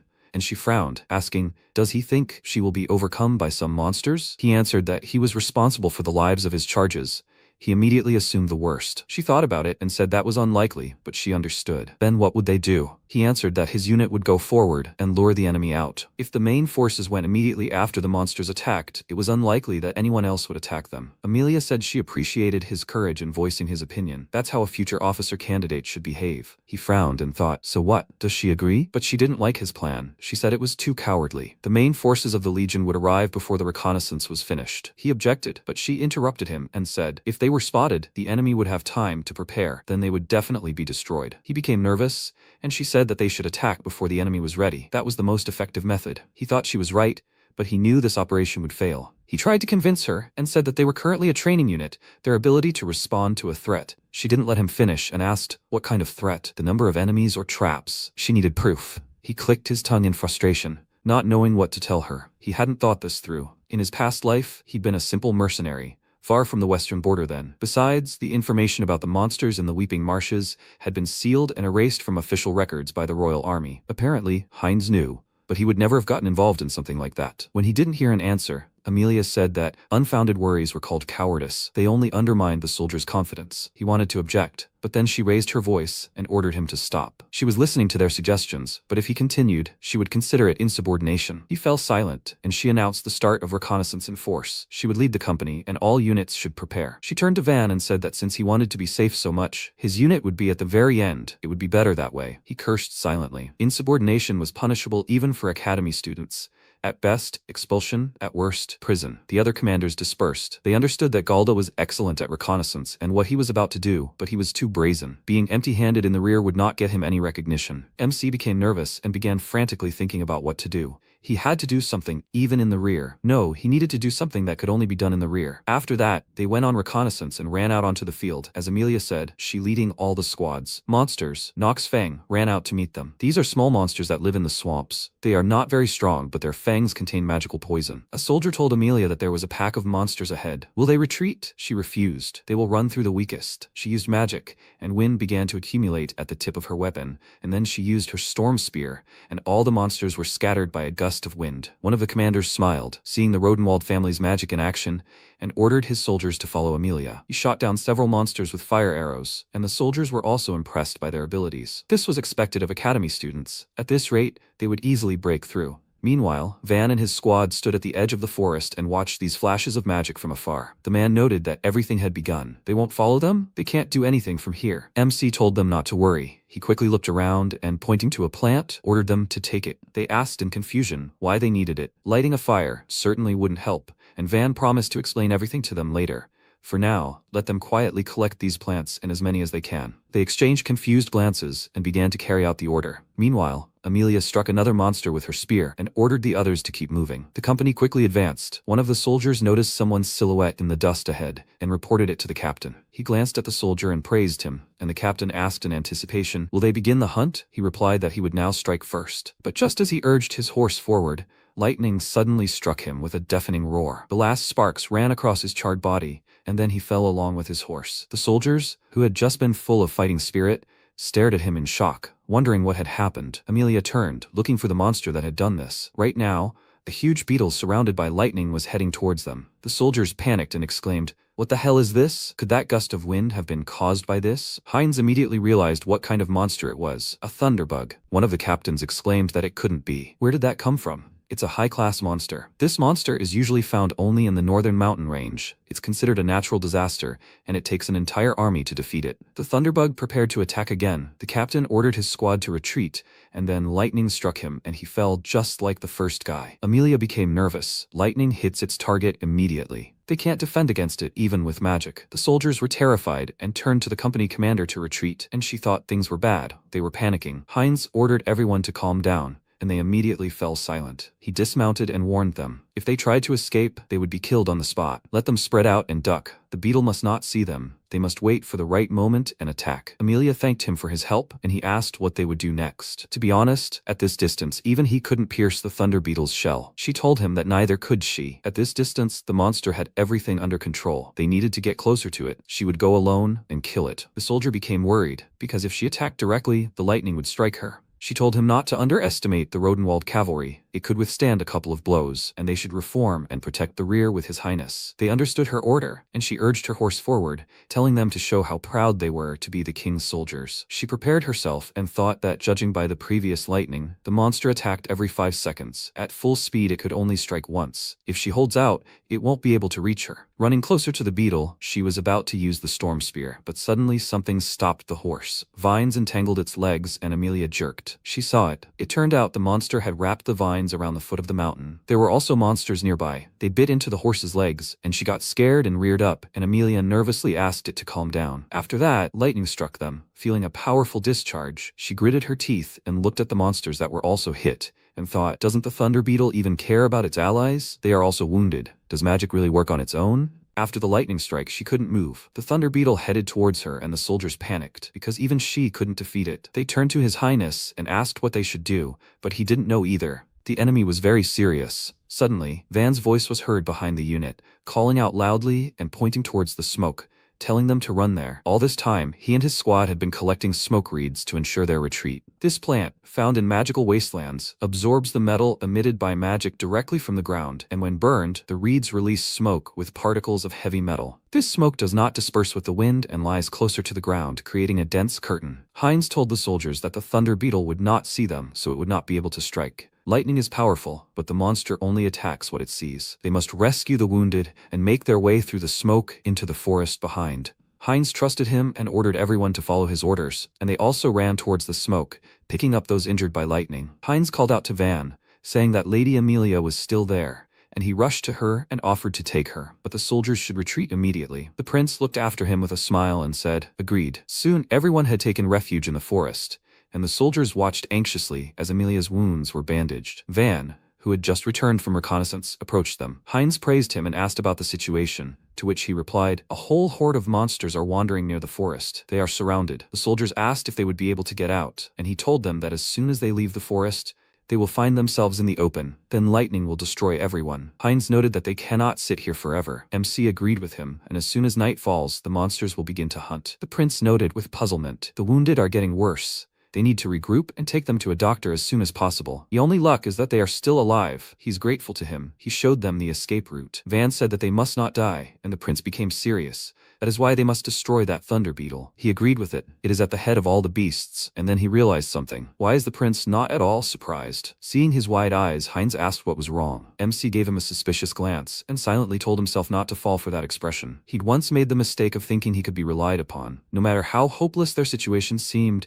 they could always find a way out. But the real Heinz, his worst enemy, had taken everything from him. Amelia suddenly declared that she would kill it. This was all because of her. She ignored Van's warning and put the company in danger. There was no excuse. She knelt before Van, begging for his apology, which surprised everyone, and declared that she would try to fulfill her duties as a commander, and to do so, she would borrow his horse. He asked what she would do, and she confidently answered that she would break into the encirclement and act as bait while they escaped with the wounded. The soldiers were against this decision, as was Heinz. It would mean certain death. She told them that this way she would take responsibility. She turned to Van and His Highness, saying that she was counting on them to look after the soldiers. After some thought, MC said that he would lend her a horse, but if she died, that would be the end of it. He was against it. It was a terribly boring plan. She stared at him in bewilderment, and he said that they would all return home. To do this, they needed to kill the thunder beetle, and he had just the right plan. She looked at him in surprise, as did the soldiers. Everyone was now thinking about only one thing. No one would die? Was that even possible? Heinz remarked that it sounded very interesting. And what kind of plan was that? Everyone looked at him eagerly. Van glanced at the prince, then cleared his throat and said, "They will begin the operation right after sunset. That's when the monsters will begin to advance. They must make it before then." Amelia asked why exactly that time? Better before sunset, it's safer. He answered her that during the day the monsters are more cautious. It's easier for them to calculate their actions. But right after sunset, when they are ready to attack, they are not so attentive. Amelia saw the logic in this, and he continued. First, one of them will use strong magic, thereby attracting the monsters. When the thunder beetle takes the bait, they will be able to locate it with the light of lightning. And then Amelia will take advantage of the moment while it is gaining strength for another strike and attack. She noted that there are a lot of monsters on the way to the beetle. If they are caught like last time, they will not be able to kill it. He said she was right. That's why they would change tactics. She would use her strongest technique, the battle cry. She had to defeat all the monsters that tried to stop her and get to the thunder bug in a straight line. She said that the Stern Spear's battle cry was a crucial spell that concentrated all her magic in one spot. If she wasted it on smaller monsters, she would quickly run out of power and wouldn't be able to break through the monster's shell. MC said that once she got to it, he would buy her time. He would ride with her. While he was driving away the monsters, she would concentrate all her magic and destroy the thunderbug with her battle cry. Then the soldiers would deal with the remaining monsters, and they would get her out of there. One of the soldiers exclaimed that it was too dangerous. How would Galda fight the thunderbug without magic? This was complete nonsense. He was sending Lady Amelia to her death. A man from Squad Van ordered them all to shut up. They better listen to the captain. Tell them to stop whining. A soldier asked in shock. Did he agree with this madman? Another guy said that they completely trusted the captain. He himself said that their death would not be in vain. They were putting their lives on the line. I believe in these words. The soldiers did not know what to say to this, and the squad looked at their captain with smiles. Amelia was surprised. She had not thought that they trusted him so much. She remembered his fight with Karina. One-on-one, he was the strongest enemy. What if he succeeds this time too? She decided to trust him and said that he would cover her. But for everything to work out, they needed to discuss one more thing. They must summon a monster. Who will be the bait? Even if the monster hits half strength, in the worst case, the bait will die immediately. Who is ready to go for this? Everyone was silent. No one was ready to go to certain death. Then, Heinz declared that he would do it, which immediately made the soldiers indignant and asked him to reconsider. as it was too dangerous. He replied that the royal family must protect the people and fight for them in the most dangerous battles. If not him, then who? Amelia looked down guiltily and said that it was all her fault. She couldn't ask His Highness to take on her burden. He put his hand on her shoulder and calmed her down, saying that all she had to do was kill the Thunderbug, and helping her was his responsibility, as she was the commander. She agreed with him, right? She was surprised, and asked at the same time as Van if he would really do it. He replied that he would provoke as many monster attacks as possible, and they would deal with the Thunderbug. MC smirked and said that there was no need to persuade him to do that. As soon as they killed the Thunderbug, they needed to direct all their efforts to destroying the remaining monsters and retreating from there, so no one will attack them anymore. And lastly, everyone must return home. They will not leave anyone here, no one at all. With these words, he instilled hope in the soldiers. Amelia smirked. Now even she thought that he was capable of the impossible. Anything for the sake of the people. She used her magic to contact the rest of the squads and told them, this is the last operation. They must gather all their forces and fulfill their duty to the kingdom properly. Soon the time came for action. Heinz went out onto the field and thought, the time has come. Van is not only to be a hero, he will also show what he is capable of. He used his magic. It spread across the area like a wave along with a bright light, dispelling the darkness and fog. Everyone immediately felt incredible power.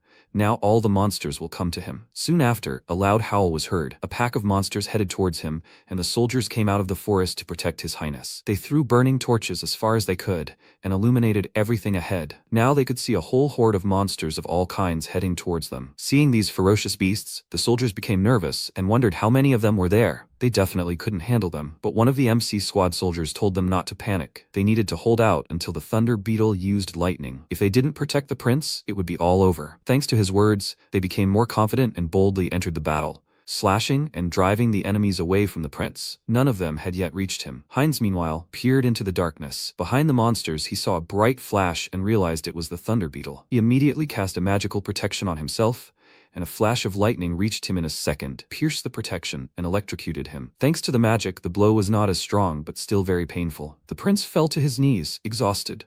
But thanks to him, they figured out the location of the Thunderbug, and Amelia and Van galloped towards it. Heinz decided to help them. He gathered his last bits of magic and threw a glowing sphere into the sky to illuminate their path. The sphere flew above them and hung in the air, allowing Amelia to see the road and choose the shortest route. MC was surprised. He glanced at Heinz, who had lost consciousness after the spell, and thought, why did he do that? Why this sacrifice? He didn't even think about his own safety. He was just like Heinz back then. He shook his head, trying to get rid of the thought. Now he needed to focus only on the battle. There were 4 seconds left until the next lightning bolt, and a flock of monsters appeared in their path. Amelia gathered her strength and struck the monsters with a storm spear, scattering them, and the Thunderbug was very close, which even surprised them. At this distance, they would have time to attack before the lightning activated. 3 seconds remained, but not everything was so simple. A huge golem emerged from the pile of dirt before them. It is a pseudo-life form that arose around a crystal of condensed underground magic. Its body is fragile, but due to its texture and enormous weight, it absorbs and disperses all physical impacts. Amelia was getting nervous. There was already so much mud here, they wouldn't be able to get up to speed. At this rate, they'd all die. Should she go around it? But Van ordered her not to stop. He jumped up and headed toward the golem. There were 2 seconds left. Using the momentum of the Stormlance's battle cry, Van jumped, rushing straight toward the golem like a projectile fired from a ballista. The core of golems born in natural form is always in the center. He wouldn't have succeeded with such force, but given his speed, he could penetrate it. He kicked the golem in the chest, shattering the core and passing right through. Chunks of mud were scattered everywhere. There was 1 second left. Amelia was surprised that he destroyed the golem with 1 blow, and when he fell, she deftly caught him and asked him, in the future, if he plans something crazy, then let him warn her first. He smiled nervously, telling her that he knew she would catch him. They ran toward the Thunderbug, but there was no time left, and it had already begun to gather lightning. The bug's eyes flashed, and Amelia realized that the monster was about to strike, but now it was Van's turn. He rushed straight toward the monster, but it flew higher, and he realized that its target was Amelia. He shouted that he wouldn't let it do that, and Amelia called out to him worriedly. MC isn't just trying to block the line of fire. He's using an anti-monster move, a battering ram. He turned his head toward the ground and kicked the monster in the head, causing the lightning to strike in the other direction. This move uses the calf muscles, quadriceps, and gluteus maximus. It's a kick that harnesses the power of the body's 3 largest muscle groups and directs it forward. It wouldn't be enough to penetrate the beetle's thick shell,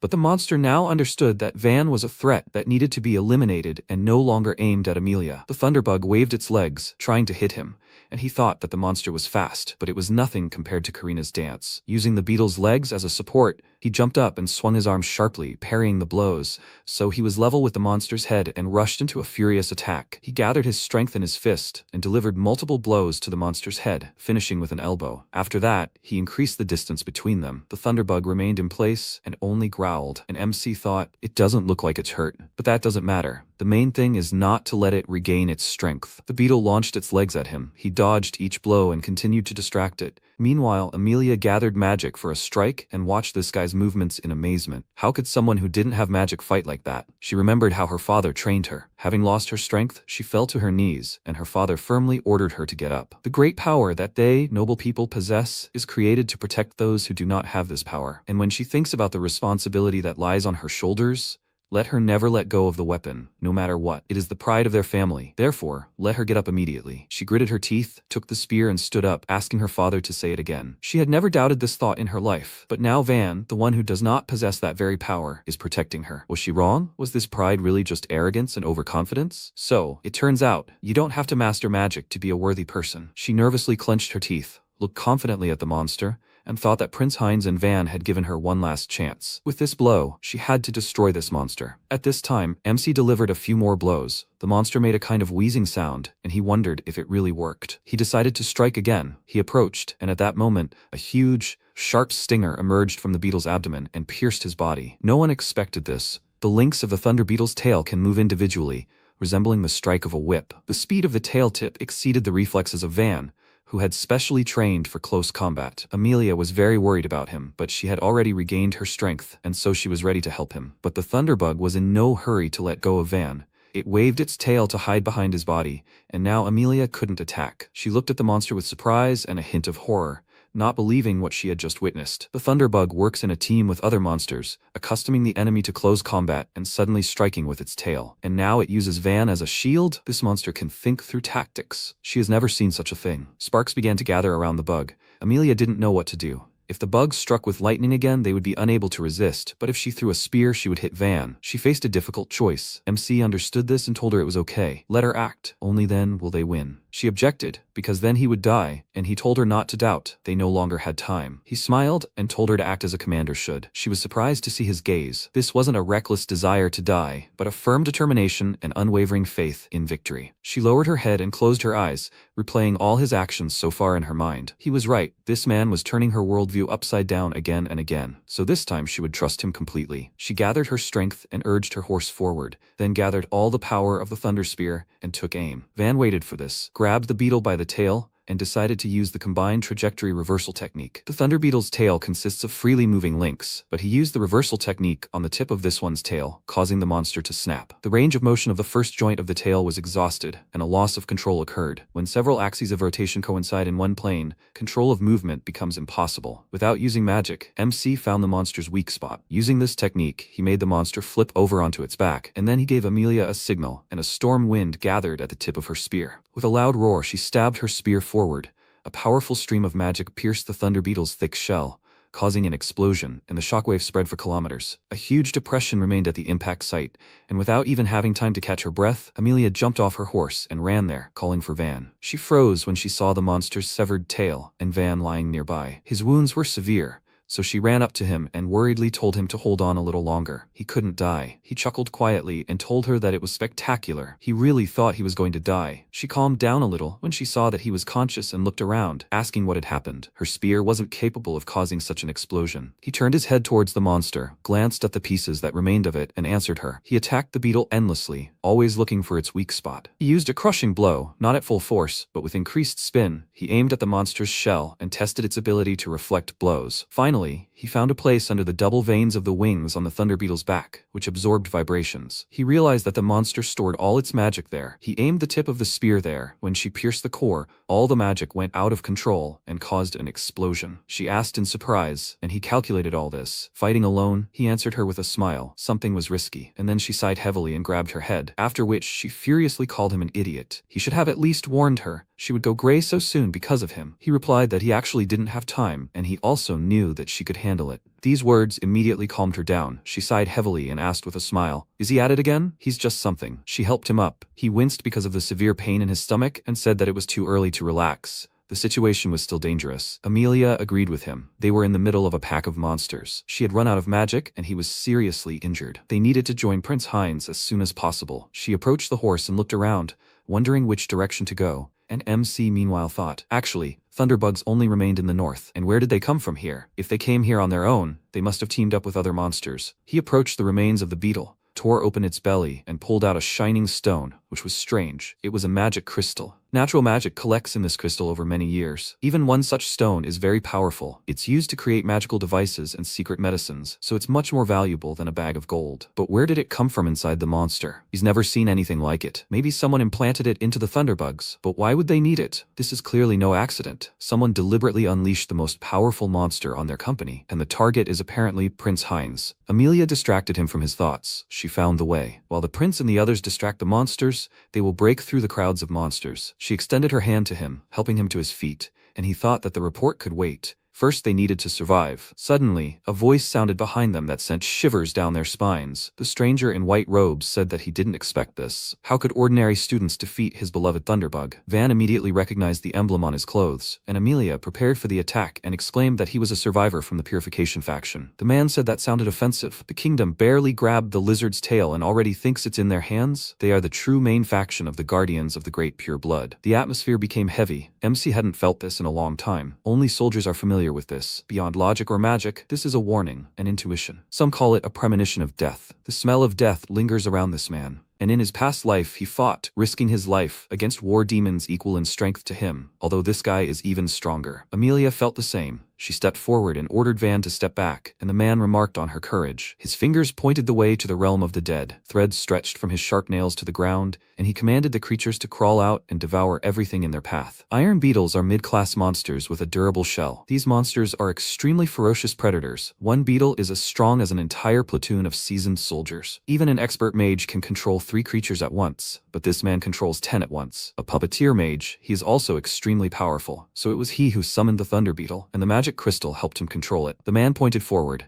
commanding the beetles to leave their mark, and they rushed to attack. Amelia swung her spear furiously, driving them away. She missed most of them, and they surrounded them. MC called out to her excitedly, looking around nervously, watching the bug's movements. This caused his wound to open and begin bleeding. Seeing this, Amelia called out to him worriedly. Then a bug pounced on her, and she immediately raised her spear above herself to block the attack, but the bug's blow was so powerful that it crushed her spear and struck her in the stomach. A sharp pain pierced her body, and she immediately fell to the ground and didn't move anymore. Van was left alone. The man smirked and said that now it was his turn. He was just a dirty monkey, devoid of magic. But he shouldn't worry. He would return his dirty blood to this swamp. At his command, all the bugs flew towards him, making him very nervous. He'd lost too much blood and was barely standing. He had no choice. He'd have to use it. Suddenly, there was a bright flash, and everything froze. MC stared in shock at the bugs frozen in the air, not understanding what was going on, and then an ominous voice came from behind him, saying, "He's pathetic. He's throwing away the lives he so generously returns to him." Van turned around in horror and wondered, who was this? Was this a hallucination? No. He felt its crushing weight. The wolf asked discontentedly, didn't he understand anything? It was he who dragged his worthless body from the shores of time. MC was surprised. So it was he who gave him a second life? The wolf immediately warned him that he wasn't a merciful god to give him a chance every time.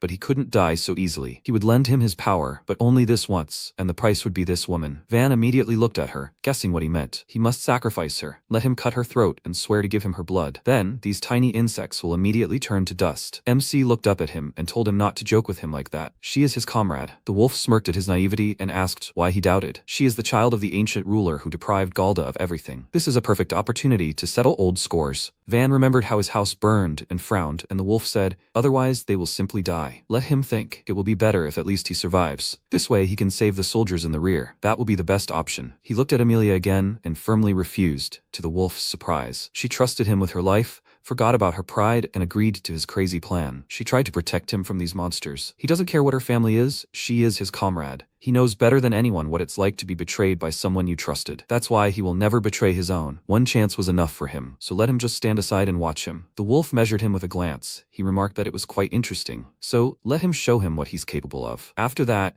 his image dissolved and merged back into his body, and time continued its course. The beetles surrounded him, pounced on him at once, and the stranger stepped aside, confident that he was dead. He had already wasted time. Now he had a more important task. He heard some strange sounds, turned around to check what was going on, and saw something he didn't expect at all. MC quickly dealt with those monsters with his bare hands and was now looking at him firmly. The man rubbed his chin in confusion and said, "The shells of these beetles are strong as steel. That's why he decided to rip their limbs apart." He's right? But he still thought it was impossible. Even if he knew how their bodies worked, a human couldn't do something like that with his bare hands. Van ignored his question and said that he definitely couldn't repeat it. He waved his hand, sending the bugs on the attack again, and MC prepared himself. He crouched, waited for the right moment, and then disappeared from the spot and found himself right next to the monster. He grabbed the bug by the head, tore it off, and jumped on another. The man was very surprised. Contrary to his expectations, he repeated the same trick again. At that moment, when time continued to flow, Van whispered something. "Fall, heart, break these chains,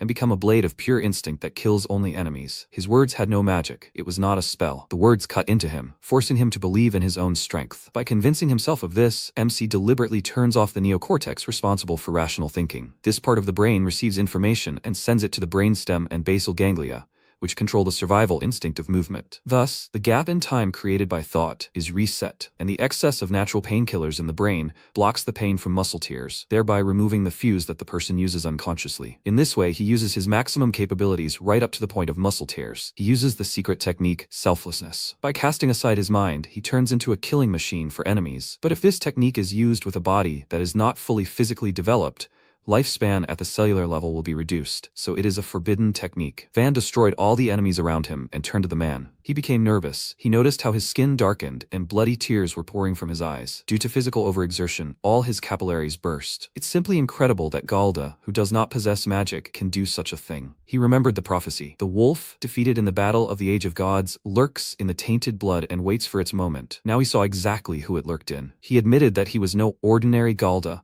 He was a real threat to the pure blood of their kingdom. He was interfering with the order of light. He was the very filth that must be eliminated. But this power will take years of his life. He is not omnipotent, right? In the end, he will harm himself. But as a sign of respect for his obsession, he will also respond with all seriousness. He bled himself and said that he would try to completely destroy his soul. As soon as his blood fell to the ground, a wave of energy passed through the area and he commanded the monsters to rise. His blood is food, so let them rise and eat. Let them devour everything. All the demons in these swamps will become his blades that will destroy the filth. He spread his arms to the sides and with a mad smile told Van that all the local monsters would gather here. So what happens next? Will he run out of mana, or will he become food for the monsters? Let's play a game where lives are at stake. MC prepared for battle. Meanwhile, the monsters fighting the soldiers retreated abruptly, which confused them, and even thought they had managed to defeat the Thunderbug. Heinz had already woken up by this time, and he knew for sure that the monsters had left for a reason. They were gathering together. What was going on? He hoped Van and the others were alive. Suddenly, a noise came from the forest. He turned around excitedly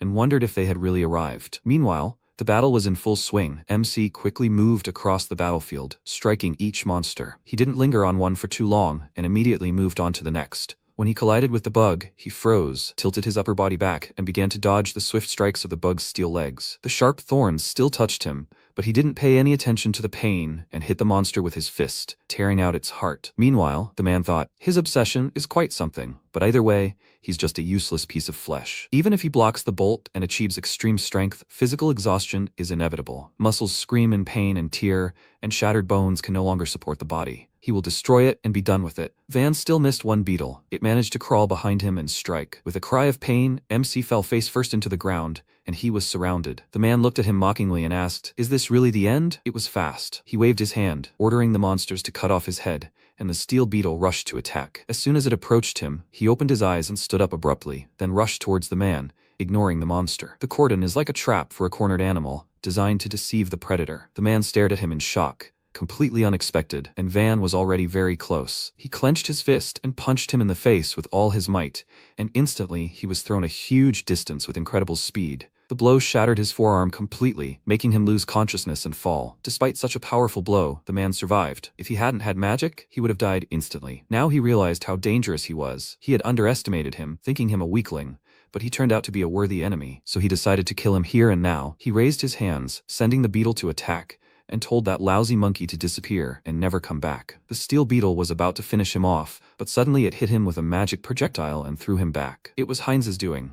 He had arrived to their rescue along with the rest of the units and companies. The army of soldiers screamed loudly and rushed to the attack to save Lady Amelia and Captain Van. Huge monsters blocked their path, but they were immediately covered in a thick crust of ice. Helena told Karina that she had stopped them. The rest was up to her. She jumped off her horse and rushed to attack, saying that she didn't have to tell her, she was going to do it anyway. With a furious roar, she swung her sword, cutting a path for them, and the man thought, "Are these reinforcements? No, these are the main forces. With so many people here, he is no longer interested. Nothing can be done. He will catch the prince another time, but if they leave this guy alive, one day, he will prevent them from reaching their long-awaited goal." He snapped his fingers, sending another monster towards Van, and the commanders were afraid they would not have time to repel the attack. The man was sure that Galda's fate was sealed, but suddenly someone pounced on the monster from above and pinned it to the ground, preventing it from approaching Van. It was Arnulf. He glanced at the man, saying that it was time to destroy the insects, and he stared at him in shock and thought, "Isn't he from the Clauvius family? It seems that there are very talented children in this academy. It's a shame to waste such talent here. For the future of the kingdom, he will retreat." At last, he told Van that he escaped death, but next time he will definitely take his head. After these words, he disappeared,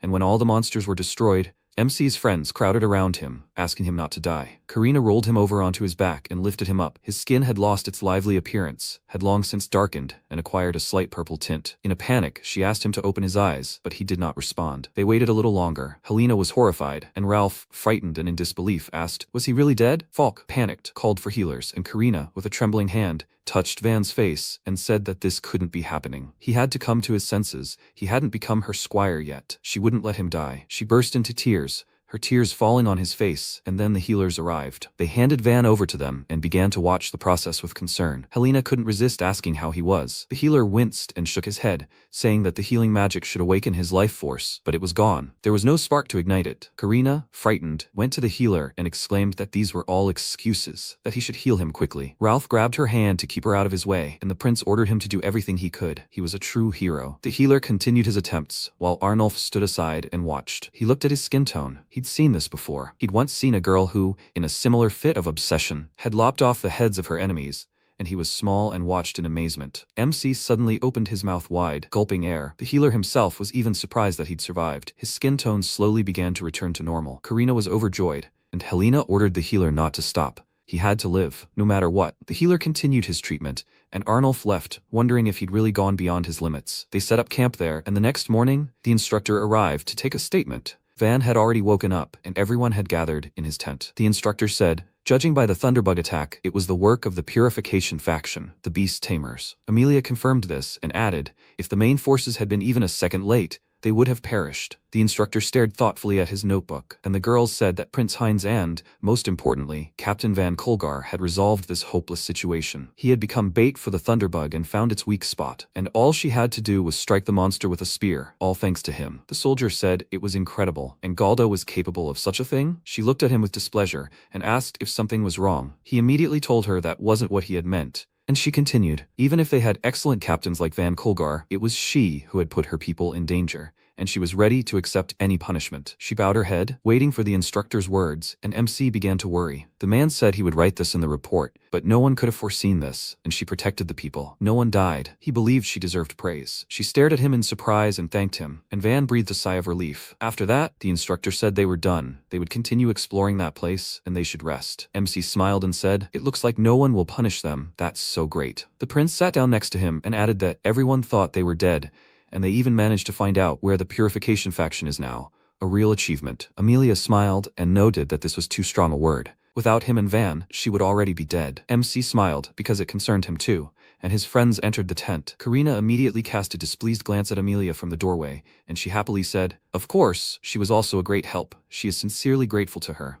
But that wasn't why she was staring at her like that. She exclaimed, "Why are they holding hands?" Van immediately felt uneasy, but Amelia calmly raised their hands and told her that they had fought back to back, and their souls had become one. Van was her comrade in arms forever. Karina was indignant and exclaimed, "So what now? Should we hold hands?" Helena noted with a smile that they had sat like that during the interrogation too, and the instructor had remained silent. Amelia pressed her hand to her chest and said that in this battle, they understood each other without words, trusted each other, and defeated death. For the first time, she felt so inspired. Karina realized she wouldn't listen and ordered Van to let her go, but he couldn't. She was using magic. Suddenly, Amelia turned him toward her and declared, "From now on, they support each other. This bond is forever." Karina was furious. She drew her sword, vowing to tear her apart, and MC excitedly asked her not to do it, and told someone to stop her. The next day, Van was already cheerful and doing business in the camp. One of his subordinates asked if he needed to carry anything else, but he refused. They shouldn't worry about him. The man angrily asked, how could they not worry? He almost died yesterday. Another guy took Van's things, saying that he would carry everything himself,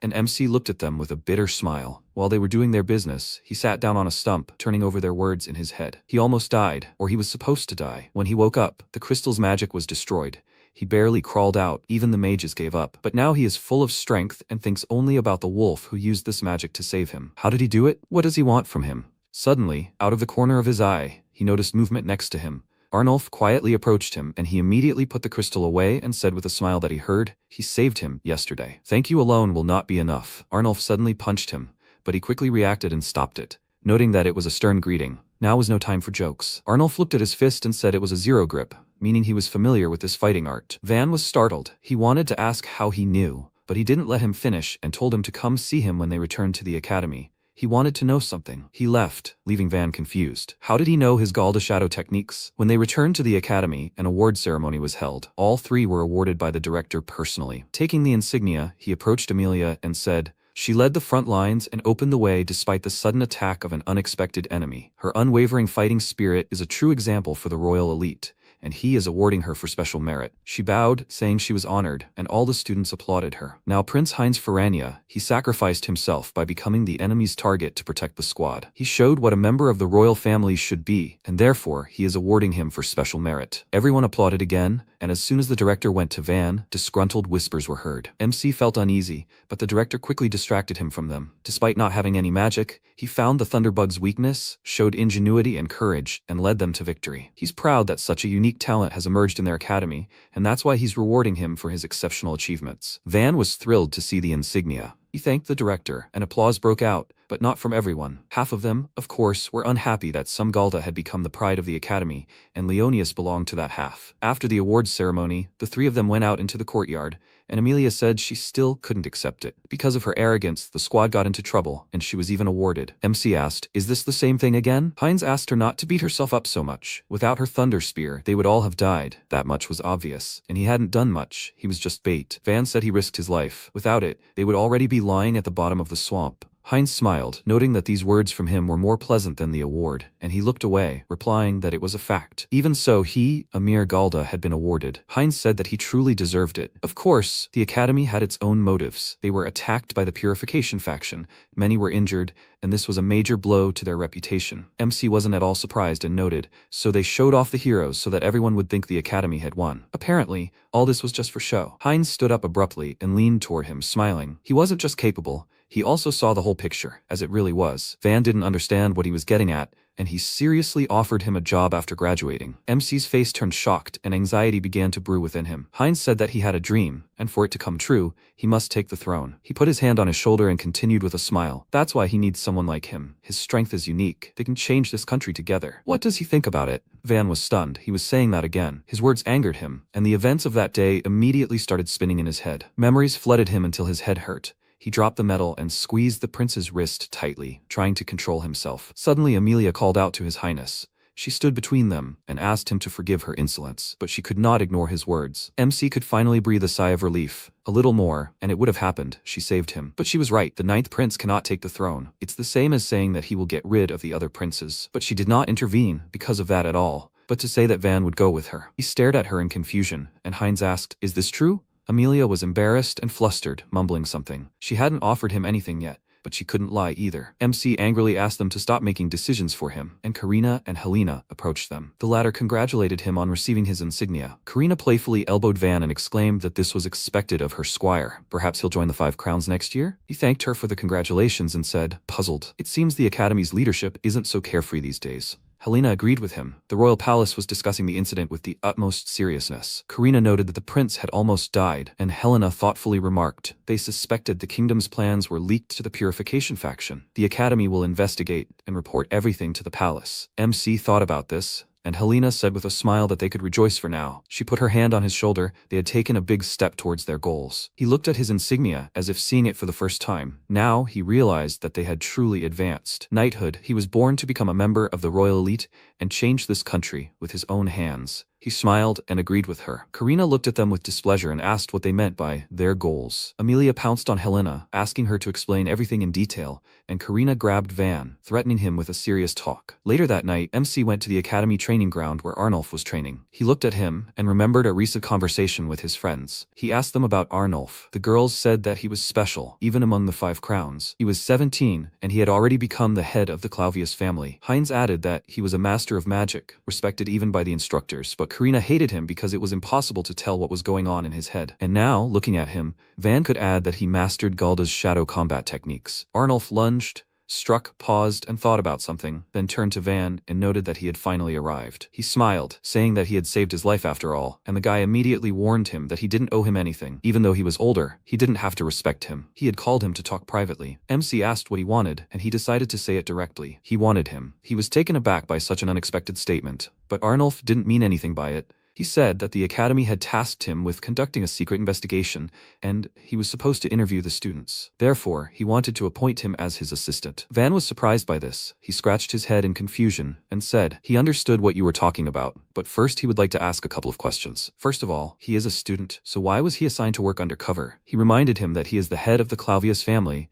and he, after thinking for a few seconds about his unclear answer, clarified, so they trust him because of his position? He nodded and asked why he wants him to become his assistant. Arnulf answered him, he is Galda. MC again did not understand him and said that the Purification faction hates him, so he is unlikely to be their informant. Is he right? Arnulf replied. He also does not have magic and can fight, that's all. Van didn't even know what to say. He frowned, straining every convolution of his brain to understand what he meant. The lack of magic means that he will not be detected. How terribly, he explains. But there is still logic. He decided to ask one more thing. After the Legion training, he approached him. It wasn't because of this undercover mission, was it? He received the mission later, so why did he call him then? Arnulf told him that he wanted to ask him something, but now only after the mission. MC said that he was just avoiding the answer, and he asked, didn't he have questions too? He was right. Van really wanted to ask him about the techniques. Arnulf said that when everything was over, they would answer all of each other's questions. Did he agree? He looked down and thought, this means that he should suspect his own comrades. Such people are hated.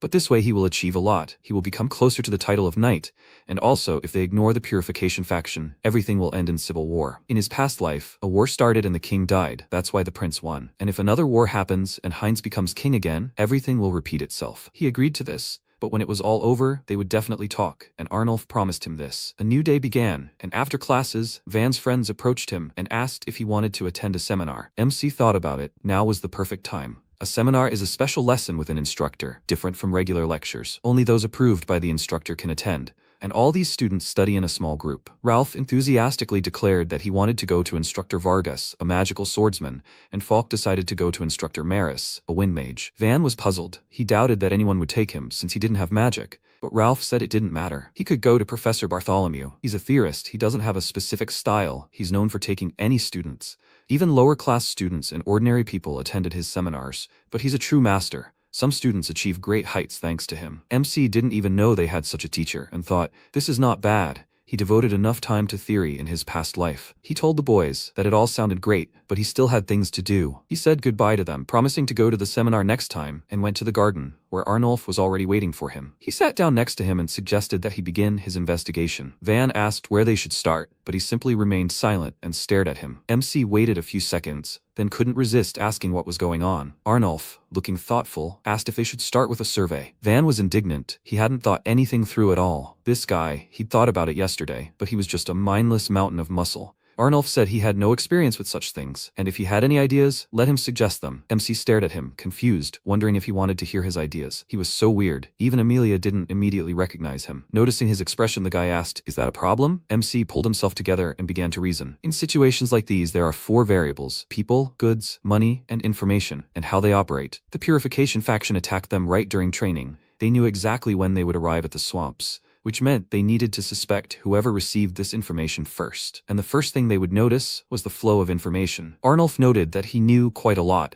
and he looked away, lying about reading a lot. He couldn't say he spent his past life in a world of conspiracies and shadow wars, and they both immediately realized who the prime candidate was, Amelia. When they approached her, she greeted them with a smile and said she had nothing to offer them, but still, they should make themselves at home. But she certainly didn't expect to see them together. MC smiled awkwardly and said that they just wanted to ask her a few questions.